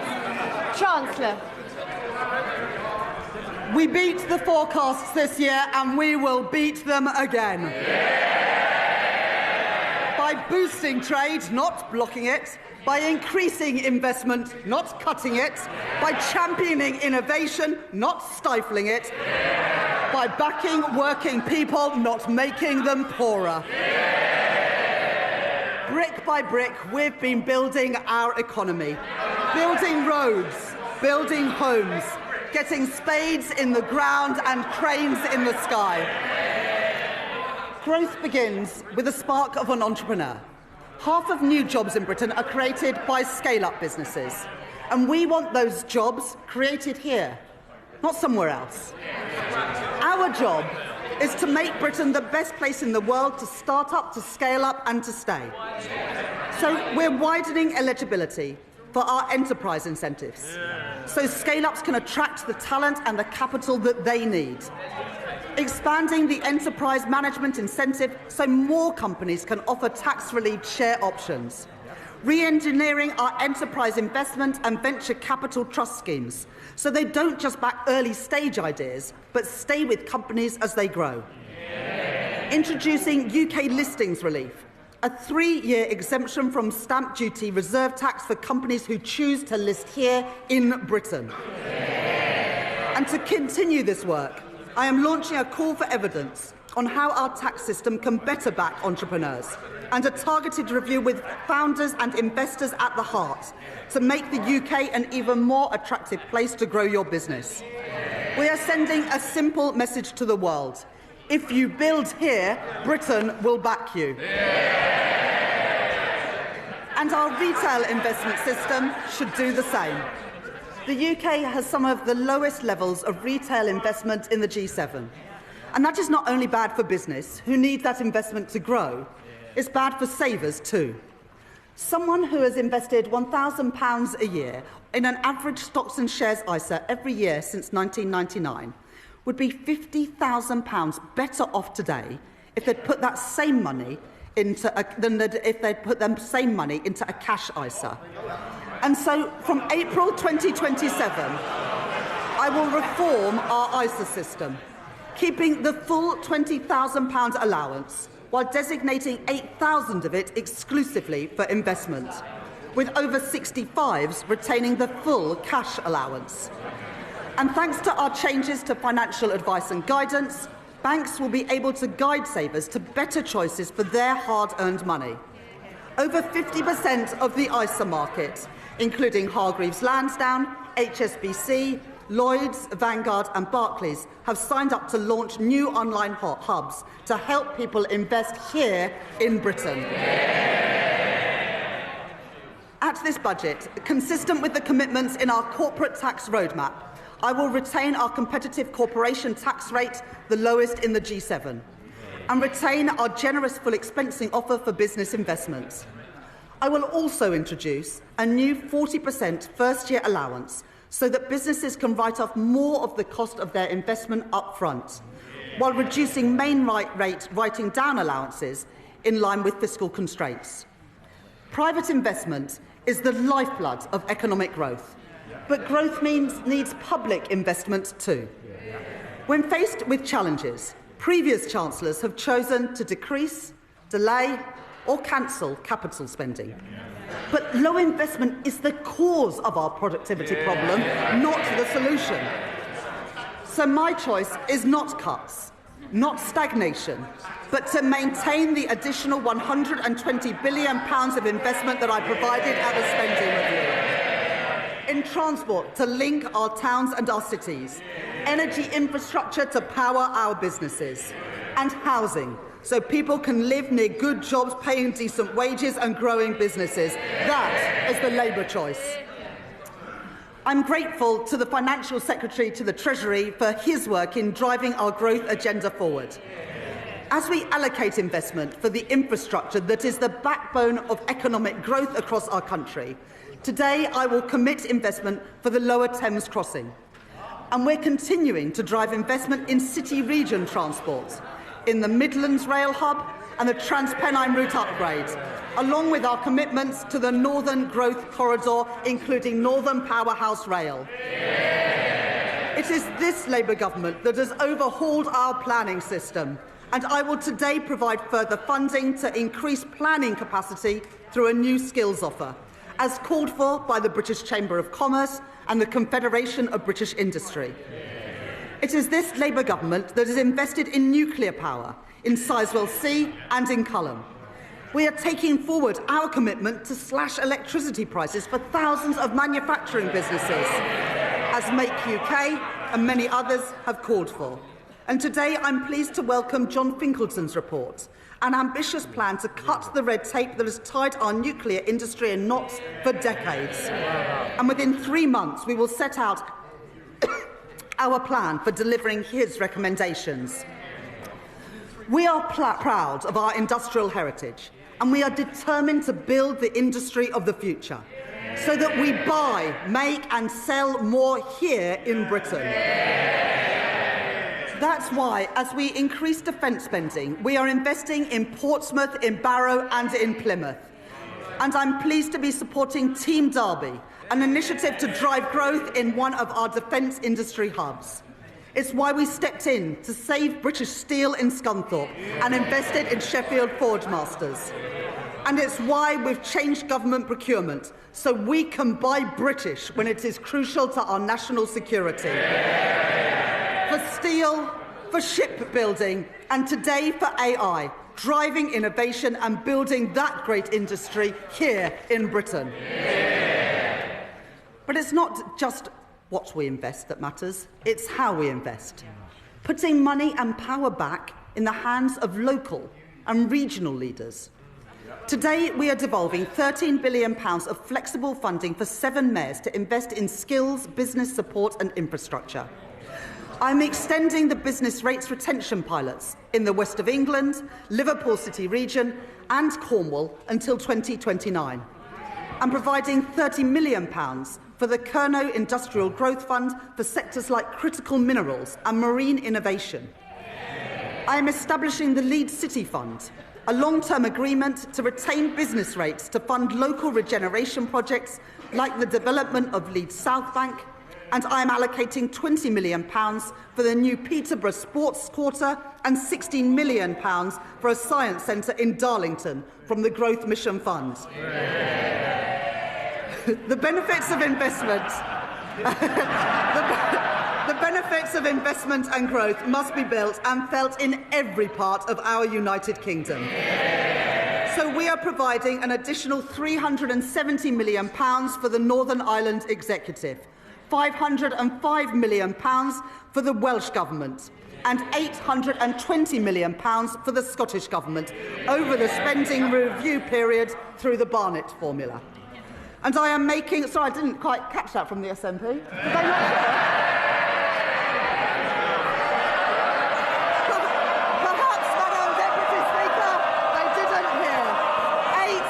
£120 million for the Scottish Government over the spending review period because Anna Sawar asked us to. And I'm making targeted investments in our industrial strategy sectors across the UK. In Northern Ireland, I am providing £17 million to support businesses and strengthen the UK internal market, and backing advanced manufacturing through the Northern Ireland Enhanced Investment Zone. Wales will be the host for 2 AI growth zones, creating more than 8,000 jobs, supported by a £10 million investment in the semiconductors critical for that industry. And we are building the UK's first small modular nuclear reactors with Rolls-Royce at Wilfer in Anglesey. 2 Labour governments working together in Wales to deliver for the people of Wales. And in Scotland, I'm committing over £14 million for low-carbon technologies in Grangemouth, £20 million to renew infrastructure at Inchgreen in Inverclyde, and £20 million to redevelop Kirkcaldy Town Centre and Seafront, with construction starting next year. And that's on top of the UK's biggest ever warship export deal with the Norwegian government to build frigates in Glasgow, supporting 4,000 jobs. Investment opposed by the SNP, jobs opposed by the SNP, defence opposed by the SNP, but secured by this Labour government. A growing economy needs strong foundations of economic stability, with borrowing, inflation down and investment up. That is good for business, and it is good for working people, so they have more money in their pockets.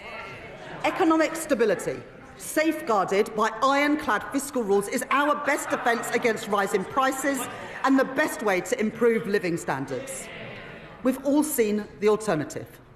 3 years ago, in their clamour to cut taxes for the richest, the Tories under Liz Truss crashed the economy and sent mortgage rates spiralling and brought pensions to the brink.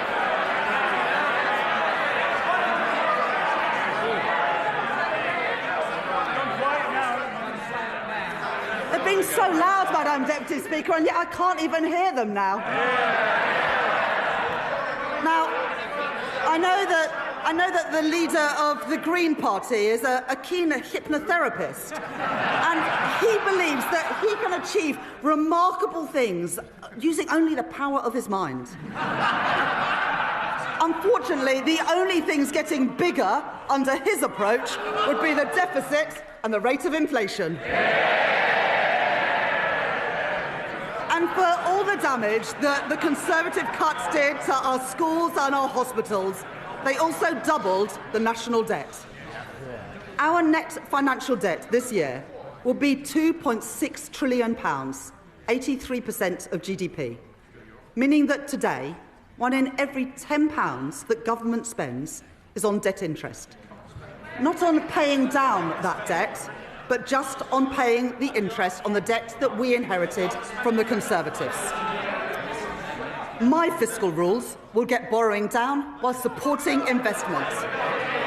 The stability rule, that day-to-day expenditure must be met through tax receipts, and the investment rule, which allows me to increase investment whilst getting debt on a downward path. Those fiscal rules are non-negotiable. I met them at the budget last year, I met them in the spring, and I have met them today. While the current budget balance is in deficit by £28.8 billion in 26-27 and £4.6 billion in 27-28, it moves into a surplus of £3.9 billion in 28-29, £21.7 billion in 29-30, and £24.6 billion in 2030-31, more than doubling our headroom against the stability rule and meeting that rule a year early too.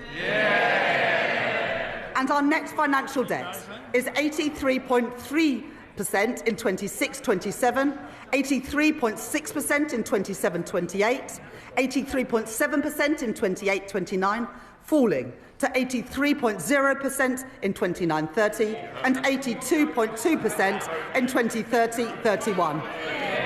Madam Deputy Speaker, I said we would cut the debt, and we are, with debt down by the end of the forecast. And going forwards, to support our commitment to a single fiscal event and further strengthen our economic stability, I will follow the recommendations of the International Monetary Fund by assessing the fiscal rules just once a year at the budget. Despite the challenges we face on productivity, the path of our deficit reduction remains broadly the same as in spring. Public sector net borrowing is due to be £112.1 billion, or 3.5% of GDP in 26-27, 3% in 27-28, 2.6% in 28-29, 1.9% in 29-30 and 1.9% in 2030-31, ending at £67.2 billion, translating into an increase in the net cash requirement next year of £4.2 billion, taking the total to £133.3 billion. According to the IMF, we are due to reduce borrowing more over the rest of this Parliament than any other G7 economy. The Conservatives crashed the economy, we are protecting it. The Conservatives lost control of debt, we are getting debt down. The Conservatives let inflation and interest rates go through the roof. But, Madam Deputy Speaker, since Labour took office, the Bank of England have cut interest rates 5 times. I've made my choices. Not reckless borrowing, not dangerous cuts, but stability for our economy, security for our public finances and security for family finances too. Those are the Labour choices. Madam Deputy Speaker, Tory austerity left classrooms crumbling and waiting lists sky high, weakened our productivity and choked our economic growth. And now they propose a further £47 billion of cuts to our public services. Well, that is equivalent to cutting every police officer in our country twice over. And then there is Reform, who promise more than £100 billion of cuts, with no details of where those cuts will come from or who will pay for them. A recipe for devastating damage to our public services. People voted for Labour because they wanted roads that aren't full of potholes. They want police on our streets and they want an NHS that is there when they need it. And we're delivering that. Waiting lists down by 230,000. And not just the 2 million additional appointments we promised, but an additional 5.2 million appointments already delivered since the general election. I joined the Labour Party almost 30 years ago because I could see that the Conservative government that I grew up under didn't care much about schools like mine. Textbooks were rationed.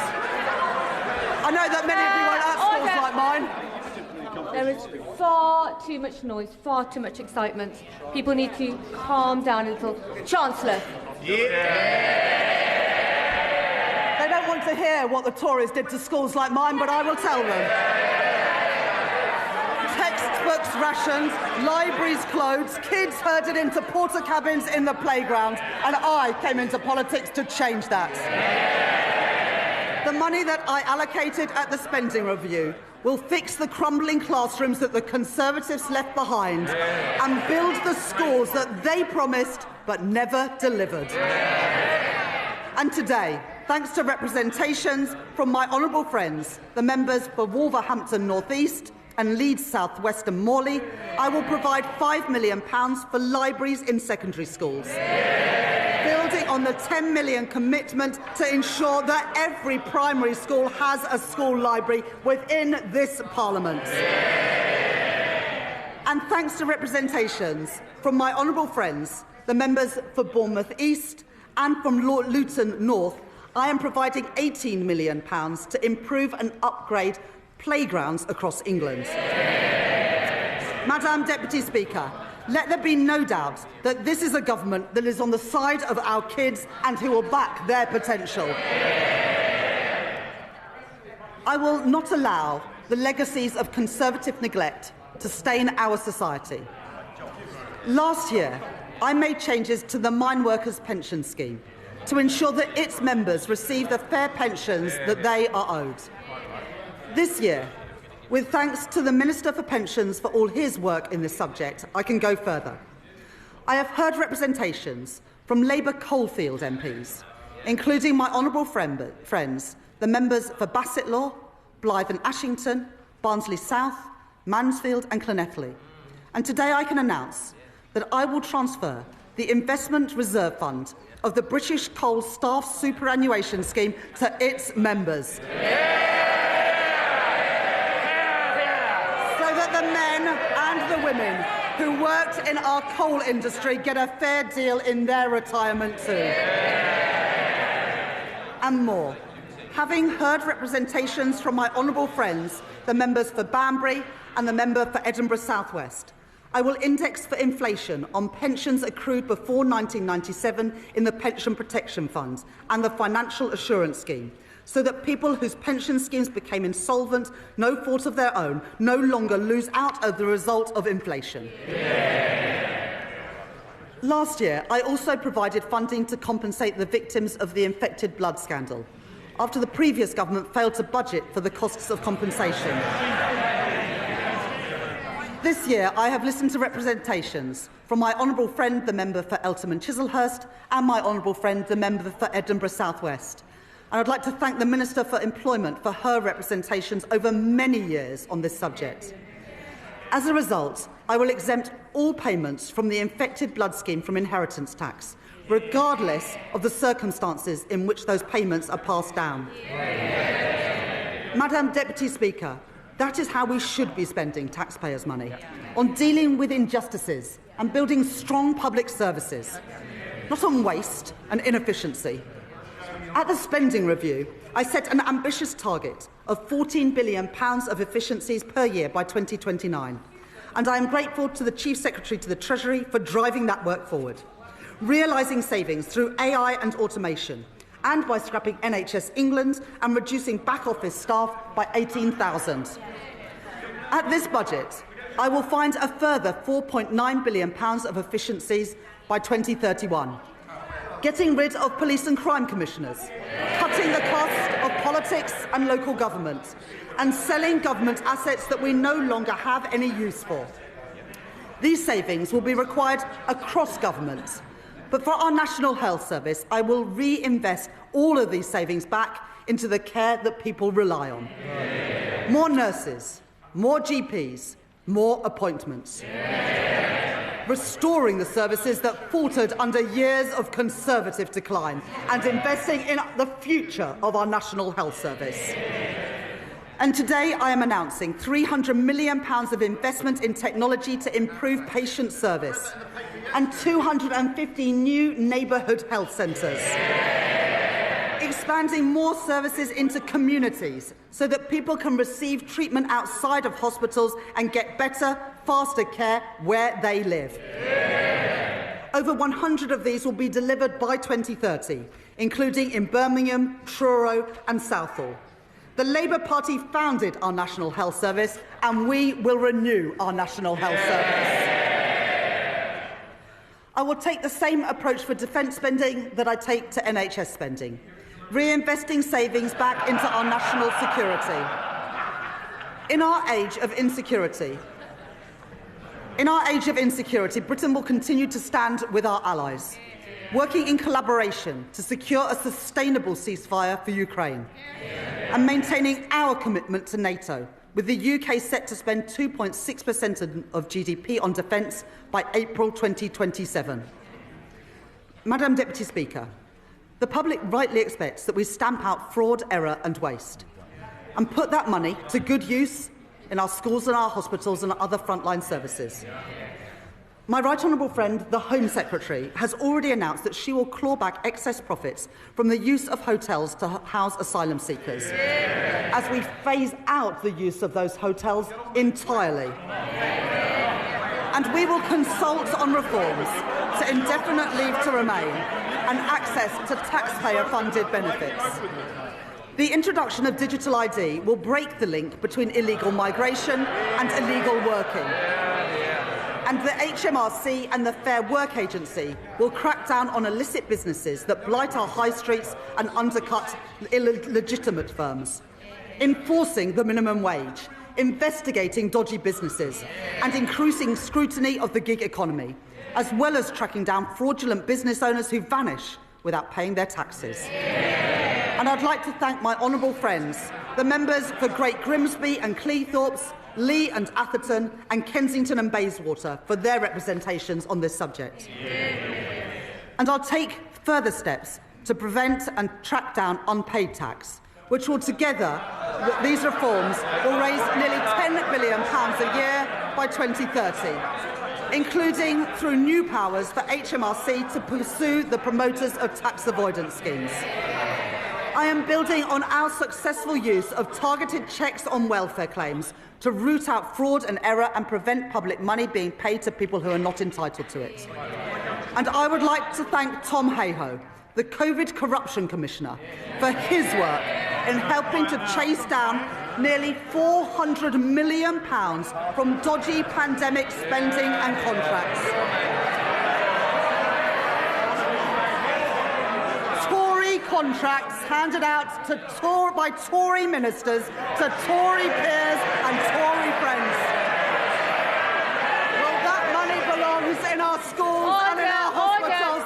Order. It is so noisy in here, we can barely hear the Chancellor. Everybody needs to calm down. Chancellor. Well, I wouldn't want any honourable member to miss this. So we are chasing down that money and we've got almost £400 million back from dodgy pandemic spending and contracts. Tory contracts handed out by Tory ministers to Tory peers and Tory donors. Well, that money belongs in our schools and in our hospitals, and we are getting that money back. And finally, Madam Deputy Speaker, we are ramping up sanctions on Russia, and we are freezing known Russian assets. But let me be clear, I don't actually mean the honourable member for Clacton.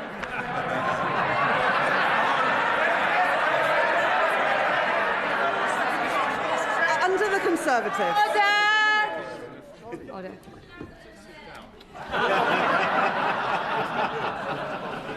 You don't need commentary from the backbenches, and Mr Dewhurst, you are so loud. It's remarkable how far your voice carries. Chancellor. Under the Conservatives, the cost of our welfare system increased by nearly 1 percentage point of GDP, equivalent to £88 billion in just 5 years. The broken welfare system that we inherited wrote off millions of people as too sick to work. And we will reform that system so that it is a system that does not count the cost of failure, but one that protects people who cannot work and empowers those who can. We have brought back face-to-face assessments for disability benefits. Those are the face-to-face assessments that the Shadow Chancellor got rid of when he was Work and Pensions Secretary. And our changes to universal credit will get 15,000 people back into work, a figure confirmed today. The former Health Secretary, Alan Milburn, will review the causes of rising youth inactivity, and we are already taking action. I'm grateful to the Federation of Small Businesses and Small Business Britain for their representations on apprenticeships. And today I am announcing funding to make the training for under 25 apprenticeships completely free for small and medium-sized enterprises.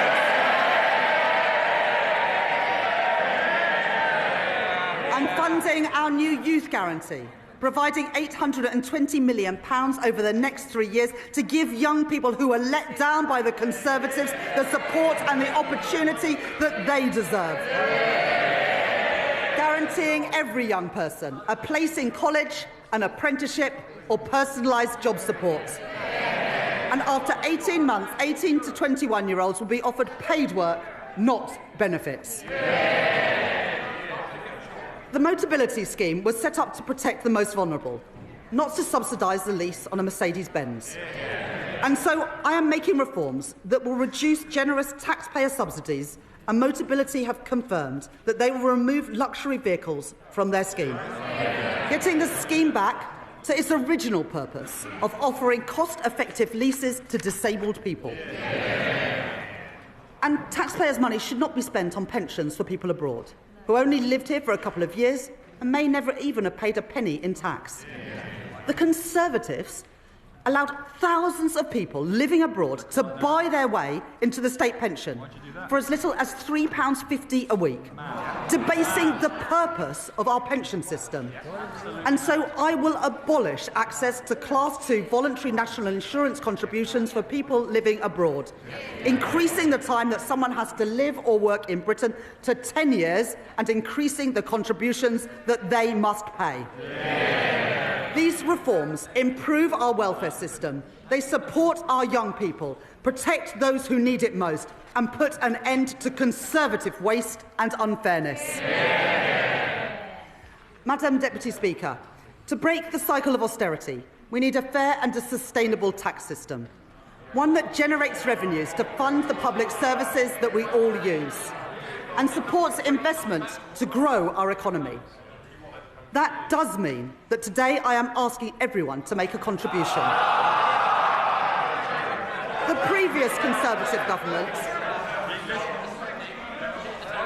previous Conservative government froze personal tax thresholds from 2021 to 2028. And today I will maintain all income tax and equivalent national insurance thresholds at their current level for a further 3 years from 2028. While ensuring that people... Order! The noise is far too high. Chancellor. The Right Honourable Lady supported these freezes when her party made them. She might want to forget about it, but the British people never will. At the same time, we are ensuring that people only in receipt of the basic or new state pension do not have to pay small amounts of tax through simple assessment from April 2027. I will also keep the Plan 2 student loan repayments threshold at its 2026-27 level for 3 years. Madam Deputy Speaker, I know that maintaining these thresholds is a decision that will affect working people. I said that last year, and I won't pretend otherwise now. Madam Deputy Speaker, I am asking everyone to make a contribution, but I can keep that contribution as low as possible because I will make further reforms to our tax system today to make it fairer and to ensure that the wealthiest contribute the most. The Conservatives knew that our tax system didn't work. Time and time again, they ducked the necessary reforms, leaving a system unfit for a changing economy, with unfairness that they refused to address. Currently, a landlord with an income of £25,000 will pay nearly £1,200 less in tax than their tenants with the same salary, because no national insurance is charged on property, dividend or savings income. It's not fair that the tax system treats different types of income so differently. And so I will increase the basic and higher rate of tax on property, savings and dividend income by 2 percentage points, and the additional rate of tax on property and savings income by 2 percentage points. Even after these reforms, 90% of taxpayers will still pay no tax at all on their savings. As well as narrowing the gap between the tax on income from assets and income from work, I also believe that a fair society is one where the wealthiest pay their fair share. The reforms I made last year will raise an additional £8 billion a year by 2020-30 from wealth. I increased taxes last year on private equity, private schools and private jets. I abolished the non-dom tax regime. And this year, I will make 2 changes to cap trust charges and prevent avoidance. I reformed inheritance tax on agricultural and business assets. And this year, year, I am aligning those reforms with wider inheritance tax rules by allowing the transfer of the 100% relief allowance between spouses, balancing the taxation of these valuable assets with the realities of family life. In this budget, I will take further steps to deal with a long-standing source of wealth inequality in our country. A Band D home in Darlington or Blackpool pays just under £2,400 in council tax, nearly £300 more than a £10 million mansion in Mayfair. And so, from 2028, I am introducing the high-value council tax surcharge in England, an annual £2,500 charge for properties worth more than £2 million, rising to £7,500 for properties worth more than £5 million. This will be collected alongside council tax, levied on owners, and we will consult on options for support or deferral. This new surcharge will raise over £400 million by 2031 and will be charged on less than the top 1% of properties. Madam Deputy Speaker, reliefs in our tax system cost the taxpayer billions of pounds a year, but many of them no longer serve their original purpose.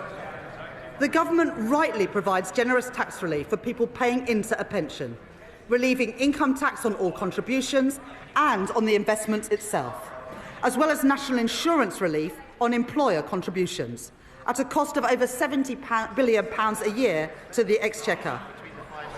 This budget makes no changes to those reliefs or to the tax-free lump sum. But salary sacrifice for pensions, which was intended to be a small part of our pension system, is forecast to almost treble in cost to other taxpayers, from £2.8 billion in 2017 to £8 billion by 2030, with the greatest benefit going to the highest earners, or to those in the financial services sector putting their bonuses into pensions tax-free, while those on the minimum wage or those whose employers don't offer salary sacrifice don't benefit at all. That is not sustainable for our public finances, putting pressure on the tax that everyone else pays. And so I am introducing a £2,000 cap on salary sacrifice into a pension, with contributions above that taxed in the same way as other employee pension contributions. That is a pragmatic step so that people, especially on low and middle incomes, can continue to use salary sacrifice for their pension without paying any more in tax than they do now, and to give individuals and employers time to adjust to these new arrangements. These changes will come into effect in 2029.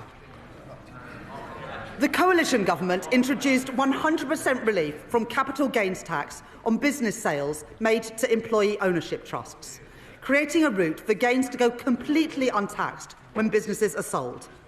I will reduce that relief to 50%, retaining a strong incentive for employee-owned companies. And as we work towards doubling the size of the cooperative economy, the Department for Business and Trade will launch a call for evidence on how we can better support co-ops to grow. Because of the changes that I have made to capital gains tax this year and last year, receipts are forecast to increase from £14 billion this year to £30 billion by 2030. To support our high streets, I am announcing a package of regulatory changes as called for by UK Hospitality and the British Retail Consortium. And I will support the Great British Pub through our new national licensing framework, encouraging councils to back our pubs and to back late-night venues with greater freedoms. For business rates, I will introduce permanently lower tax rates for over 750,000 retail, hospitality and leisure properties, the lowest rates since 1991, paid for through higher rates on properties worth more than £500,000, like the warehouses used by online giants.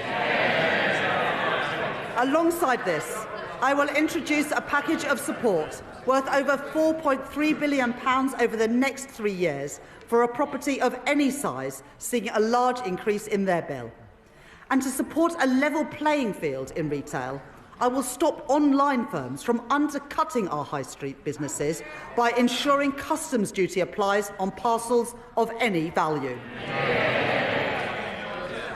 I will reform our motoring taxes, exempting search and rescue vehicles from vehicle excise duty as called for by my honourable friends, the member for the Western Isles and for Whitehaven and Workington. And because all cars contribute to the wear and tear on our roads, I will ensure that drivers are taxed according to how much they drive and not just by the type of car they own, by introducing the electric vehicle excise duty on electric cars. This will be payable each year alongside vehicle excise duty at 3p per mile for electric cars and 1.5p for plug-in hybrids, helping us to double road maintenance funding in England over the course of this Parliament. And alongside this, I am providing support to boost our British car industry, increasing the threshold for the expensive car supplement on electric vehicles to £50,000, saving over 1 million motorists £440 a year, providing £1.3 billion additional funding for the electric car grant, extending it to 2030 and taking total funding to £2 billion, as well as delaying changes to the employee car ownership scheme. In addition, we're investing a further £200 million to accelerate the rollout of EV charging, as well as 100% business rates relief for EV charge points for the next decade, with thanks to my honourable friend, the member for Camborne and Redruth, for his representations on this policy. And I will improve competition in our taxi industry by ending ride-hailing companies' use of a discount scheme intended for coach tours, as called for by Steve McNamara, the General Secretary of the Licensed Taxi Drivers Association, legislating to restrict access so that everyone pays fairly and protecting £700 million of tax revenue each year. I am responding to our consultation on landfill tax, and listening to representations, particularly from our house building industry. I will not converge towards a single rate, but I will prevent the gap between the two rates from widening to balance the need to address tax avoidance in the current structure. I will today publish Ray McCann's report into the loan charge along with the government's response, setting out a new settlement opportunity that will finally allow people to finalise their position and draw a line under this long-standing issue. And I'd like to thank my honourable friend, the member for Milton Keynes Central, for her representations on this subject. I will continue with the planned uprating for tobacco duties that I set out last year and uprate alcohol duties by inflation, along with our plans to introduce a vaping products duty in 2026 and changes to the soft drinks industry levy announced by my right honourable friend, the Health Secretary, yesterday. And I'd like to thank the Exchequer Secretary to the Treasury for his work on all the tax measures in this budget. I will also reform gambling taxes in response to the rise in online gambling. Remote gaming is associated with the highest levels of harm. And so I am increasing remote gaming duty from 21% to 40%, with duty on online betting increasing from 15% to 25%. I am making no change to the taxes on in-person gambling or on horse racing. And I am abolishing bingo duty entirely from April next year. Taken together, my reforms to gambling tax will raise over £1 billion per year by 2031. As a result of the tax reforms I have made today, I can confirm that I will not be increasing national insurance, the basic, higher or additional rates of income tax or VAT. And I have kept everyone's contribution as low as possible through reforms to make our tax system stronger, closing loopholes, ensuring that the wealthiest pay their share, and building a tax system that is fairer for the future as our economy changes.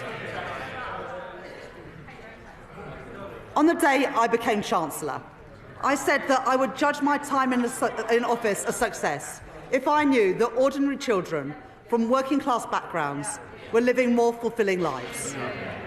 Their horizons expanded, their potential realised.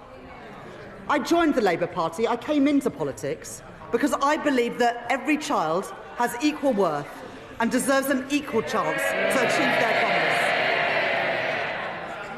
The biggest barrier to equal opportunity is child poverty. Because for every child that grows up in poverty, our society pays a triple cost. The first and the heaviest is to the child. Going to school hungry, waking up in a cold home, or in another B&B. While other children enjoy the advantages of parents with time to help with homework, the quiet space at home to work in, too many go without. And there is also the cost of supporting a family in poverty, which ends up in the lap of overstretched councils, who can do no more than shunt them into temporary accommodation at huge cost to local taxpayers.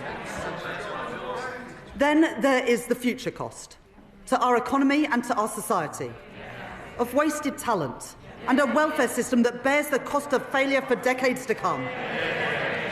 Young people with so much to contribute, but whose potential is suffocated early by limited life chances and missed opportunities, struggling to make their way in a society that did not look out for them. I don't intend to preside over a status quo that punishes children for the circumstances of their birth and demands that we all pay 3 times over for it. Since last July, we've rolled out free breakfast clubs in schools. We're expanding free school meals to 500,000 more kids, lifting 100,000 children out of poverty as we do it. We've passed the Renters' Rights Act and we have extended the childcare offer. And I'm proud of all of that. But it's not enough. Because there is one policy that pushes kids into poverty more than any other. It was introduced by the party opposite.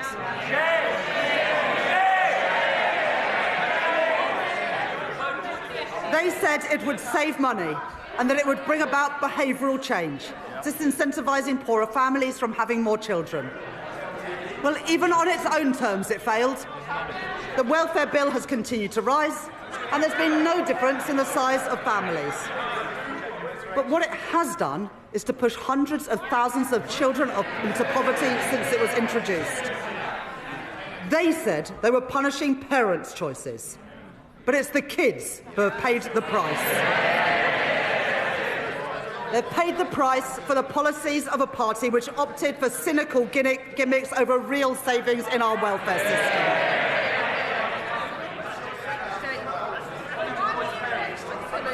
I understand that many families are finding times hard and that many kids have had to make difficult choices when it comes to having kids. And there are many reasons why people choose to have children and then find themselves in difficult times. The death of a partner, separation, ill health, a lost job. I don't believe that children should have to bear the brunt of that. And neither can I, in good conscience, leave in place the vile policy known as the rape clause, requiring women to prove if their child has been conceived non-consensually to receive support.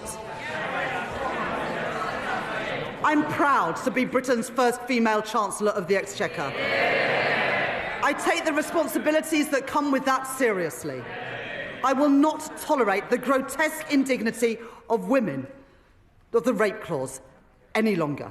It is dehumanising, it is cruel, and I will remove it from the statute book.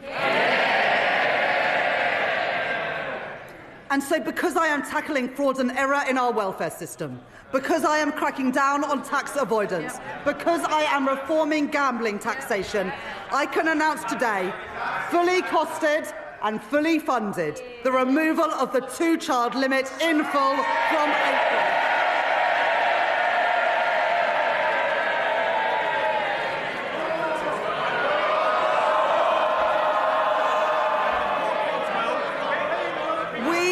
This side of the house. It's amazing what people get so angry about, and we've seen their true colours today. The thing they get angry about is lifting children out of poverty. Order. Our constituents will want to hear the Chancellor. I think our constituents have heard all they need to from the party opposites today. We on this side of the House do not believe that the solution to a broken welfare system is to punish the most vulnerable. We are lifting 450,000 children out of poverty with the end of the two-child limit. And, Madam Deputy Speaker, combined with other actions we are taking, this Labour government is achieving the biggest reduction in child poverty over a parliament since records began. That is the difference that this Labour government is making. Madam Deputy Speaker, I know how worried families are about the cost of everything. Worried that their money won't stretch to the end of the month. Worried that price... I think if you've got a house that's worth £5 million a year, you can probably afford it. But you get more exercise about reducing child poverty than you do about the richest paying more. Under this government, wages have risen by more since we were elected than in 10 years under the last government, with lower interest rates already saving families £1,200 a year off a typical new mortgage, compared to that to when Liz Truss was Prime Minister. But I know that people still face pressure on their budgets day to day and week to week.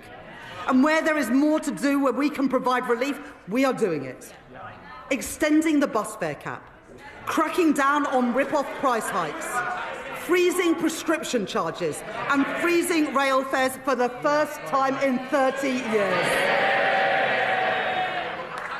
I am increasing the basic and new state pension by 4.8%, an increase of £440 per year for the basic state pension, and an increase of £575 per year for the new state pension, in line with our commitment to the triple lock.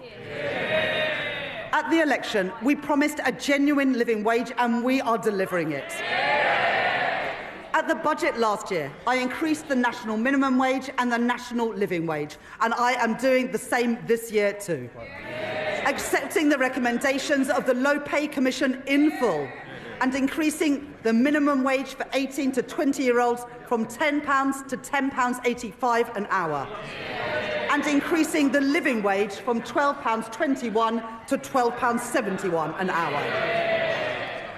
Under current plans, the temporary 5p cut to fuel duty that was introduced during the pandemic will come to an end in April, and fuel duty will be uprated in line with inflation.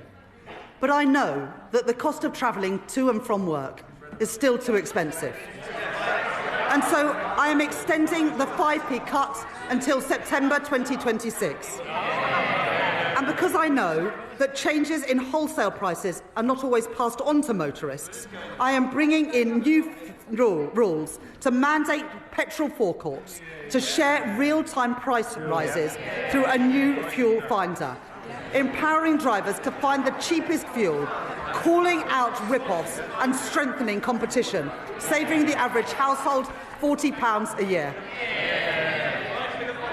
Madam Deputy Speaker, one of the greatest drivers of the rising cost of living is the cost of energy prices. The cause of high energy bills must be tackled at source, and so we are investing in energy security, in nuclear and renewable energy, and in insulation through our Warm Homes Plan. But that's not enough when people are struggling with energy bills today. The Conservatives' Eco Scheme was presented as a plan to tackle fuel poverty. It costs households £1.7 billion a year on their bills. And for 97% of families in fuel poverty, the scheme, get this, has cost them more than it's saved.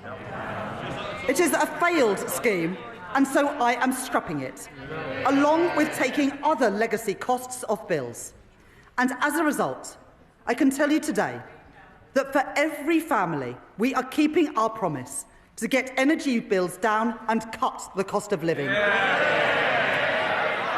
with £150 cut from the average household bill from April next year. Money off bills and in the pockets of working people. That is my choice.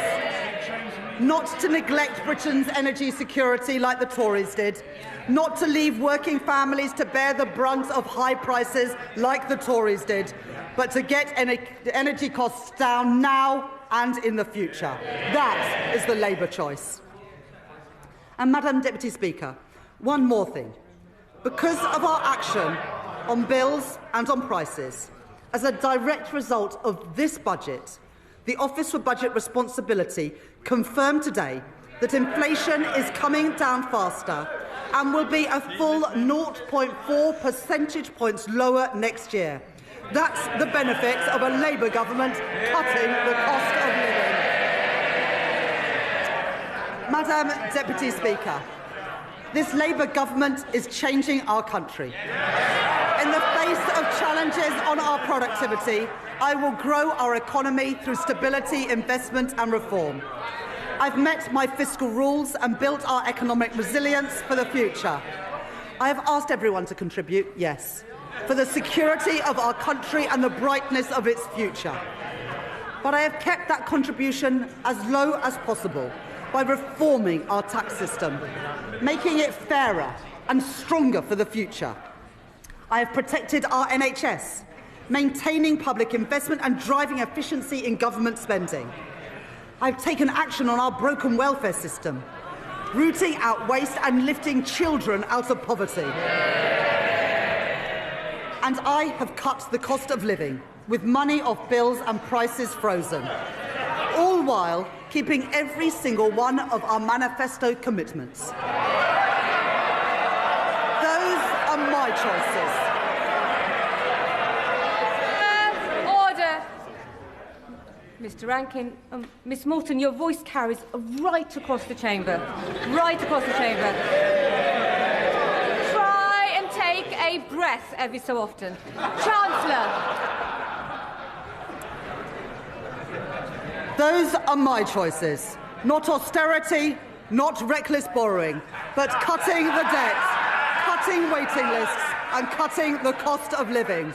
Those are Labour choices, promised and delivered by this budget, promised and delivered by this Labour government. And, Madam Deputy Speaker, I commend this statement to the House.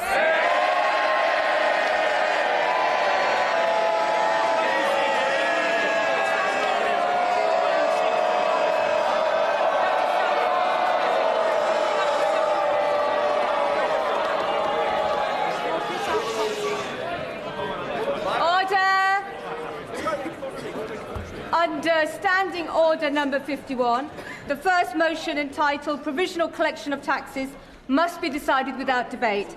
Will the Chancellor of the Exchequer please move formally? Chancellor, please move formally. Formally. The question is that pursuant to Section 5 of the Provisional Collection of Taxes Act 1968, provisional statutory effect shall be given to the following motions. Stamp duty reserve tax, UK listing relief, motion number 60. Rates of tobacco products duty, motion number 65. As many of their opinions say aye. Aye. Of the contrary, no. The ayes have it. The ayes have it. We now come to the motion entitled Income Tax Charge. It is on this motion that the debate will take place today and on the succeeding days. The questions on this motion and on the remaining motions will be put at the end of the budget debate on Tuesday, the 2nd of December. I call the Chancellor of the Exchequer to move the motion formally. Formally. The question is that income tax is charged for the tax year 2026-27, and it is declared that it is expedient in the public interest that this resolution should have statutory effect under the provisions of the Provisional Collections of Taxes Act 1968. I now call the Leader of the Opposition. Leader of the Opposition.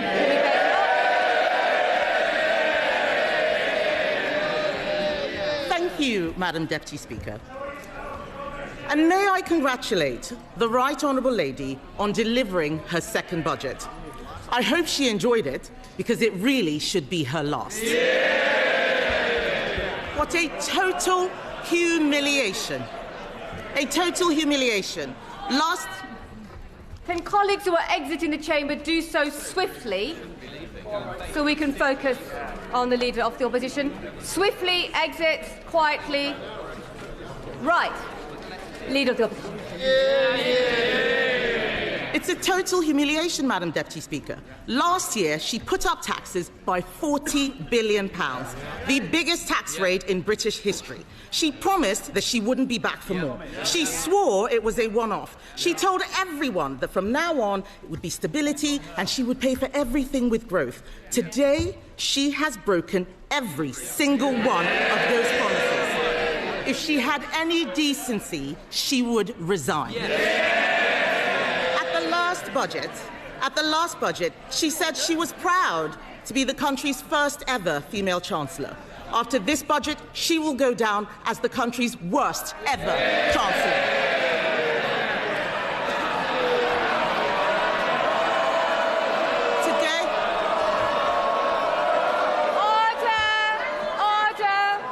Order. And the Chief Whip in particular knows that we don't allow clapping in the chamber. Leader of the Opposition.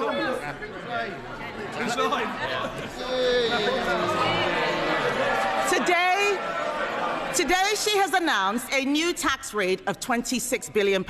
They're all cheering. Household income is down. Spending policies in this budget increase borrowing in every year.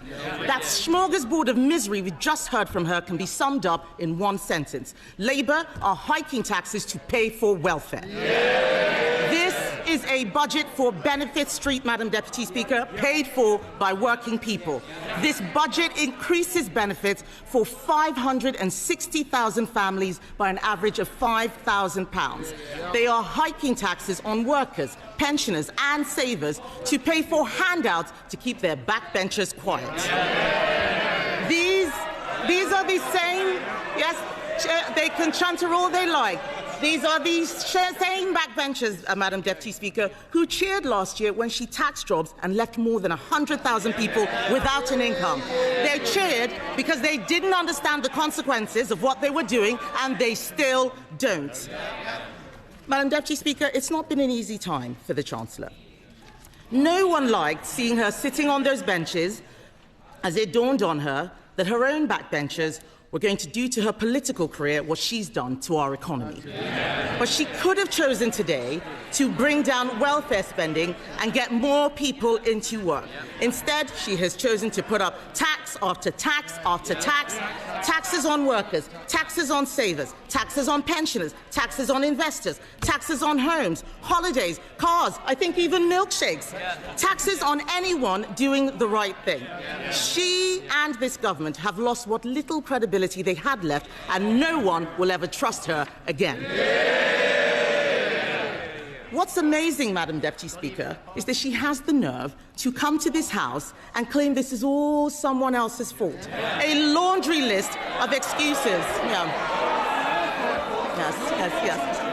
Madam Deputy Speaker, they blame the Conservatives as if we've been sneaking into the Treasury under the cover of darkness to give pay rises to the unions. She inherited an economy with inflation at 2% and record high employment. She has tanked it in just over a year. Endless excuses. She blames Brexit. She blames Donald Trump. She needs to blame herself. And I've got some news for her. The Chancellor didn't seem to understand what the OBR was saying. Inflation is up, not down, and that inflation was stoked by her tax and spend decisions. The economic fiscal outlook says that they expect inflation to stay higher for longer. Everybody else has read it. She still hasn't read the OBR analysis. She blames higher than expected borrowing costs. Where does she think they came from? Those borrowing costs are driven by her lack of grip. She is paying more, you're saying us, she's paying more to borrow than Greece. She is paying more to borrow than at any point under the 14 years of Conservative government. Perhaps if Labour MPs read a book sometimes, they would know something. That includes an energy crisis Madam Deputy Speaker. Under us, we had an energy crisis sparked by a war in Ukraine and a global pandemic. What is her excuse? What is her excuse? She is taking the public for fools, but they are under no illusions whose fault this is. The fact is, the bad choices she is making today, choices to break promises, choices to put up taxes, choices to spend more of other people's money, are because of the bad choices she made at the last disastrous budget. If you want growth, you need to start with knowing what kind of country you want to be and make a plan to get there. Create certainty for the people and businesses who will drive growth. There is no growth and no plan because Labour focused on settling scores and scratching the itches they had in opposition. She promised stability, she delivered chaos. Just look at the circus around this budget. First the leaks, then more leaks to try to undo the damage. Calling panicky press conferences, U-turning on her U-turns, rolling the pitch one day only to plough through it the next. She had the cheek to talk about stability, Madam Deputy Speaker. She has become the first Chancellor in history to release the whole budget ahead of time. This is extraordinary. It tells you everything you need to know about her grip on the Treasury. She's making the UK a shambolic laughingstock to international investors, and if she doesn't resign for breaking her promises, she should sure as hell go for this.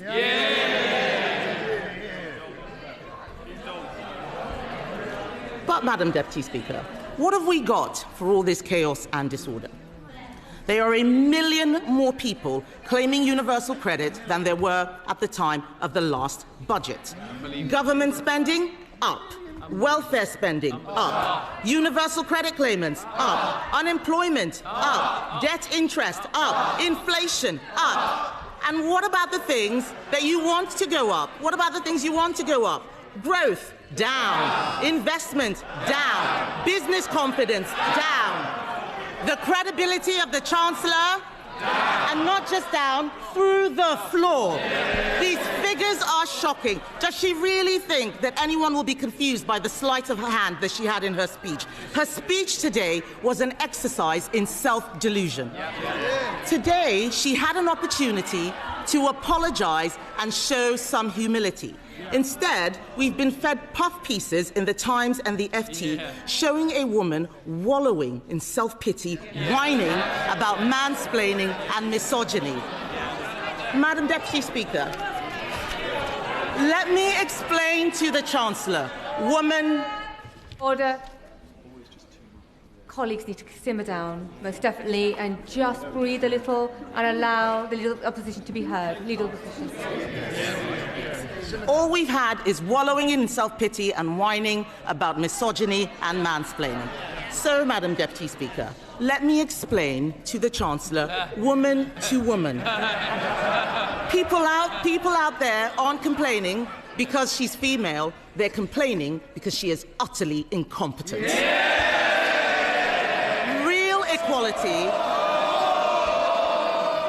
Real equality means being held to the same standard as everyone else. It means being judged on results.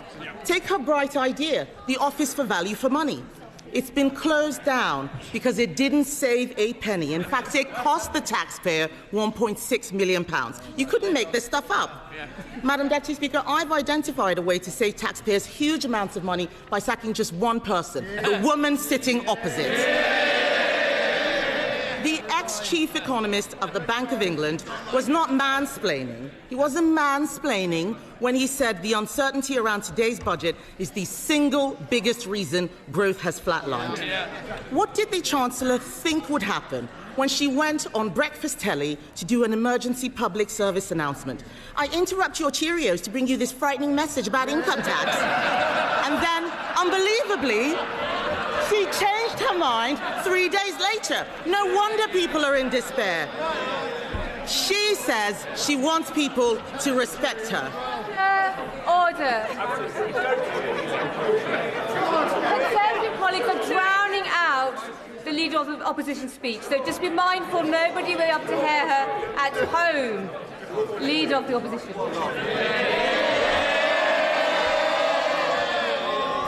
Madam Deputy Speaker, she says she wants people to respect her, Respect is earned. She apparently told Labour MPs this week, I'll show the media, I'll show the Tories, I will not let them beat me. Show us what? Making stuff up at the dispatch box, incompetence, chaos, and the highest tax burden in history.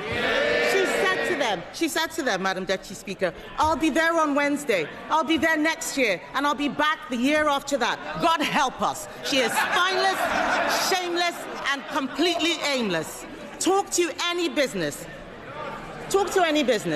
Talk to someone looking for a job. Unemployment is up every single month since Labour have been in office. They don't want to hear it, but it's true. They're shouting and complaining they cannot create jobs. It is the worst year for graduate recruitment on record. Are they proud of this? Companies like Merck and Ineos slashing investment plan. Order. If you're on the front bench, I can obviously see you, Mr. Kyle. And there's no need for you to be chuntering this loud. They can see and hear you as well. Leader of the Opposition. Thank you, Madam Deputy Speaker. They don't want to hear the truth, but I'm speaking for all of those people out there who are sick of this government. Companies like Merck and Ineos are slashing investment plans. The construction sector has shrunk. How is that house building target going, by the way? I'll tell you, Madam Deputy Speaker, they are miles behind and won't even come close to what we achieved. Business confidence is at record lows. No wonder today future growth has been revised down in every year of the scorecard. The papers are reporting that 1 in 8 business leaders is planning to leave Britain. Even one of Labour's biggest ever donors, Lakshmi Mittal, has fled the country. Fled with a passport. What we have in front of us is a budget littered with broken promises. She stood on a manifesto which promised better returns for UK savers. Today, she's putting up taxes on savings, on salary sacrifice even. She promised to give pensioners the security and retirement they deserve. Today, she slapped higher taxes on people saving for their pension. She promised to make Britain the best place in the world to invest and do business. Today, she has raised the dividend tax rate. She and the Prime Minister had already broken their promise to freeze council tax, but today she's decided to go even further, introducing a new property tax clobbering family homes that will only raise small amounts. This is Labour's Britain. This is Labour's Britain. People who work hard, Madam Deputy Speaker, people who work hard and save hard to buy their homes get taxed more, while those who don't work, who in some cases refuse to work, get their accommodation paid for by taxpayers. And then to top it all off, because taxing your home, your car, your savings and your pension wasn't enough, she has, by her own admission, broken her manifesto promise on income tax. Because in the last budget, she said, and I quote, "I am keeping every single promise on tax that I made in our manifesto, so there will be no extension of the freeze in income tax threshold." She said in that budget that extending the threshold freeze would hurt working people and take money out of their payslips. But today, she has done exactly that. Why should anyone believe anything she's promised in this budget? And so where is the money going? Small changes to rail fares and prescriptions, these are distractions while she steals your wallet. The real story here, Madam Deputy Speaker, the real story is that Labour have lost control of welfare spending. Not only will working people have their tax thresholds frozen while benefits go up in line with inflation, not only have Labour abandoned reforms that would have saved the taxpayer £5 billion after pressure from these backbenchers, today they have added another £3 billion to the bill by scrapping the two-child benefit cap. We introduced that cap, Madam Deputy Speaker, because it means people on benefits have to make the same decisions about having children as everyone else. Even Labour voters know that it strikes the right balance between supporting people who are struggling and protecting taxpayers who are struggling themselves. Just this summer, the Chancellor admitted that lifting the two-child benefit cap was not affordable. But that was before the Prime Minister accidentally fired the starting gun on the race to replace him. So now he and the Chancellor are buying the votes of their own MPs with taxpayers' money. If she wants to reduce child poverty, she should stop taxing their parents and stop destroying their jobs. She congratulated herself on a new tax on landlords. Let me tell her this. Hiking tax on landlords will only push up rents. It will push landlords out of the market. The people who will suffer are the tenants. And then she talks about taxes on electric vehicles. These changes will hit rural drivers the hardest, but we know that Labour don't care about rural people. All this budget delivers is higher taxes and out-of-control spending. Nobody voted for this. The Chancellor must take responsibility.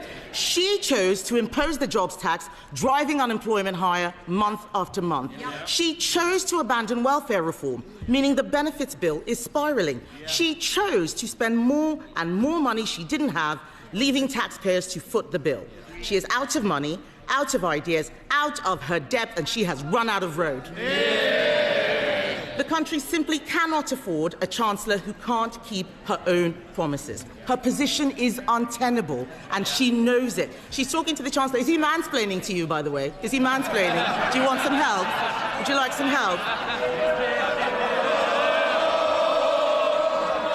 What the Prime Minister should do is grow a backbone and sack her. But he won't, because he knows if she goes down, he goes down with her. So we're stuck with them both, Laurel and Foolhardy. Does she have any sympathy for the people facing Christmas without a salary because of her jobs tax? For the retailers who are suffering sleepless nights because of their plummeting Christmas sales? People out there are crying. Last year, we had the horrors of the Halloween budget. This year is the nightmare before Christmas. And as for her, she's the unwelcome Christmas guest, 10 minutes through the door, and she's eaten all the Quality Street, Madam Deputy Speaker.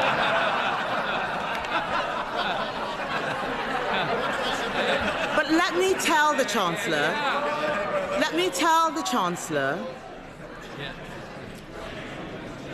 Chancellor something she has forgotten. Behind every line in today's Red Book is a family, a home, a lifetime of work and sacrifice. People are frightened, and they have every reason to be. The Chancellor has spent the last year terrifying them. Every decision that she and the Prime Minister make puts more pressure on the people who keep this country going. If Labour are the party of working people, why is it that every day under them, thousands more people are signing off work and onto benefits? It's Conservatives who are the party of work. The Labour Party should be renamed the Welfare Party. And they are making a mistake. The British public don't want higher welfare spending. They want people in work providing for themselves. They want to live in a country where hard work pays, where what you put in reflects what you get out. And we agree with them. There is an alternative. We Conservatives have set it out. This budget could have saved £47 billion, including £23 billion from welfare. She could have applied our golden economic rule, allocating half of those savings to cutting the deficit and using the rest to cut taxes. Oh, they're all pretending they're not listening. It's the shame of the mess they've made. It's the shame of the mess they've made. Order. Mr. Vince. Mr. Thompson, you're so enthusiastic. I was worried you were going to knock Mr. War off his chair a moment ago, so we need to calm down and breathe, and we need to ensure that we can hear the Leader of the Opposition. Kenny Badenoch. Even the dog is laughing at the Chancellor, Madam Deputy Speaker. She could have applied our golden economic rule, allocating half of those savings to cutting the deficit, using the rest to cut taxes. She could have abolished stamp duty on homes to get the housing market moving, abolished business rates on shops to breathe life into our high streets. She could have introduced our cheap power plan. It saves a lot more money than what she announced would bring down energy costs for homes and businesses. That's what she should have done. She should be on the side of people who get up and go to work, people who take a risk to start a company, people working all hours to keep their business afloat. She should be on the side of the farmer, trying to hand something over to the next generation. The investor deciding whether to spend their money in the UK or elsewhere. She should be on the side of the young person looking for their first job. The saver doing the right thing and putting money away for a rainy day. The pensioner trying to enjoy a decent retirement. This country works when you make the country work for them. Only the Conservatives are on their side, Madam Deputy Speaker, and our plan for them is simple. Bring down energy costs, cut spending, cut tax, back business, and get Britain working again.